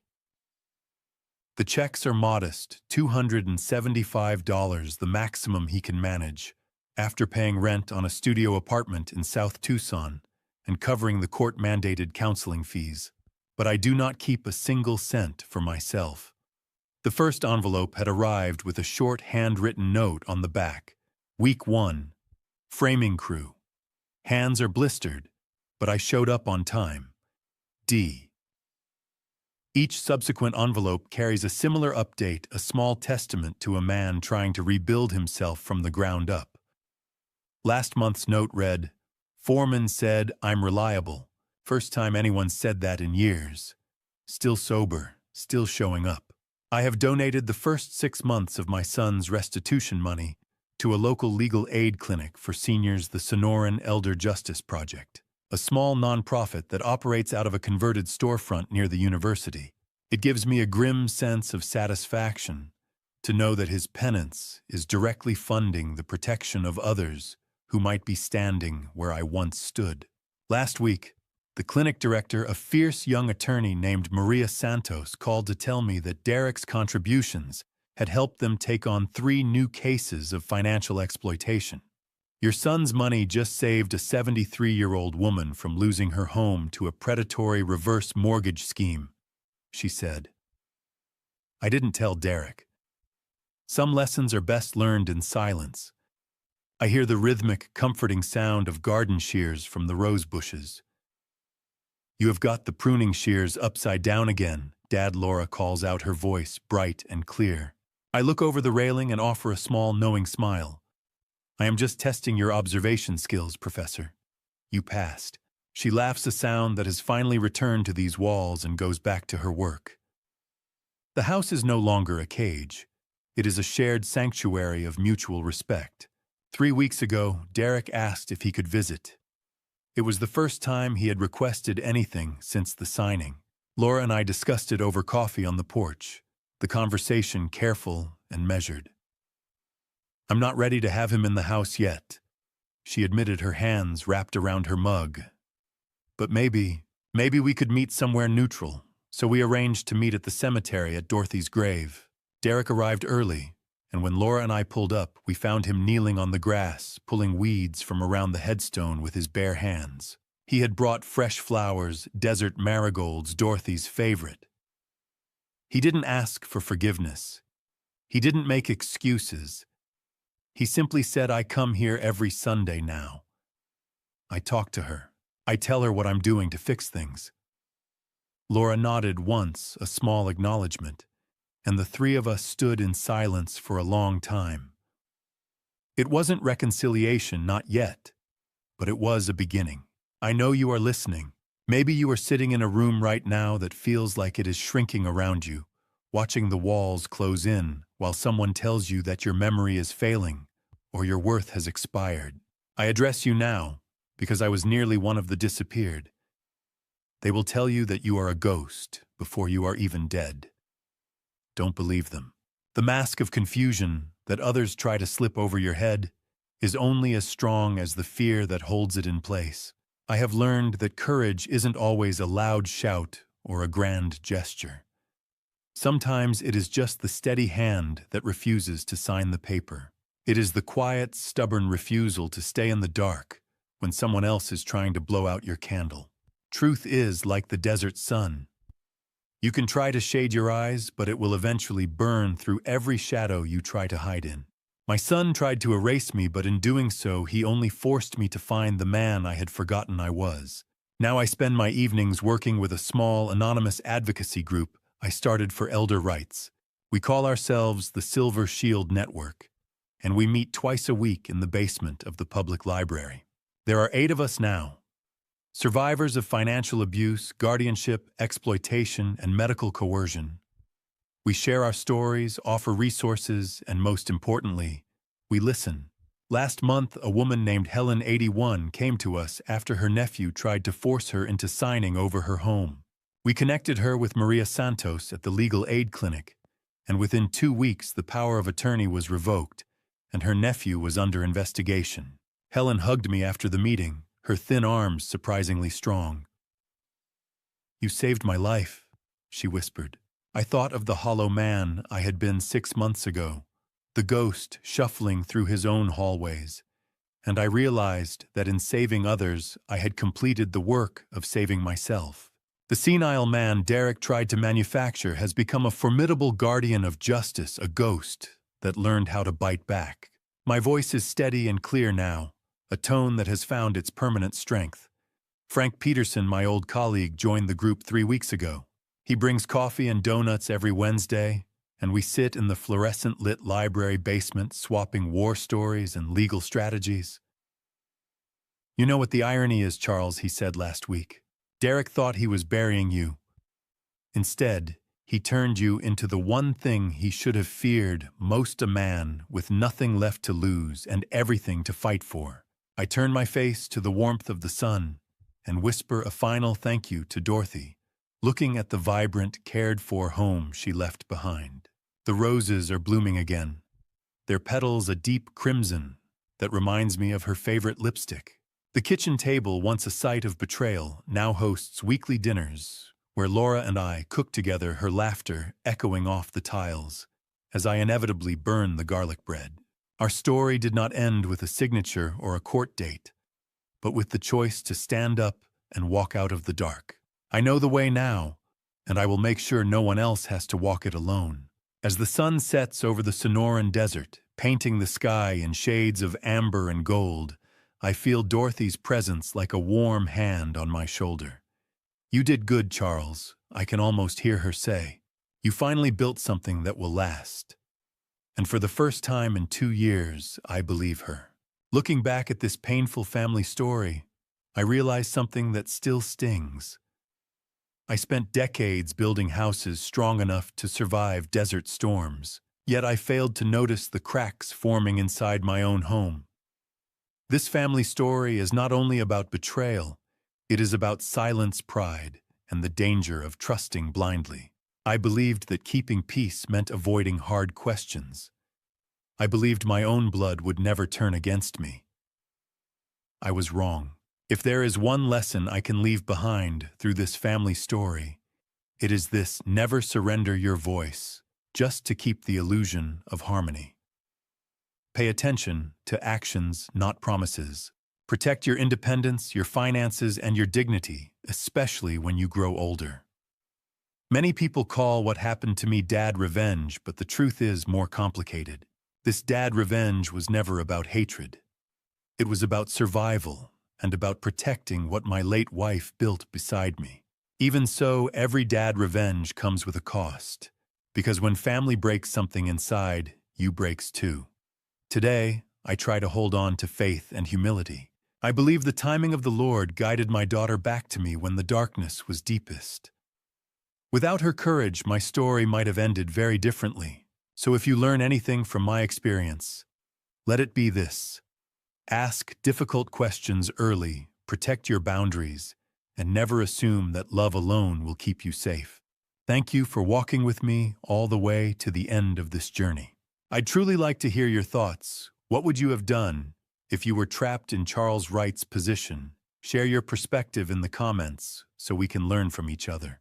If this story resonated with you, consider subscribing so you won't miss future stories that explore difficult family choices and resilience. Quick note, while inspired by real social issues like elder financial abuse, certain details in this narrative were dramatized for storytelling. If this type of content isn't your preference, feel free to explore other videos on the channel that may suit you better.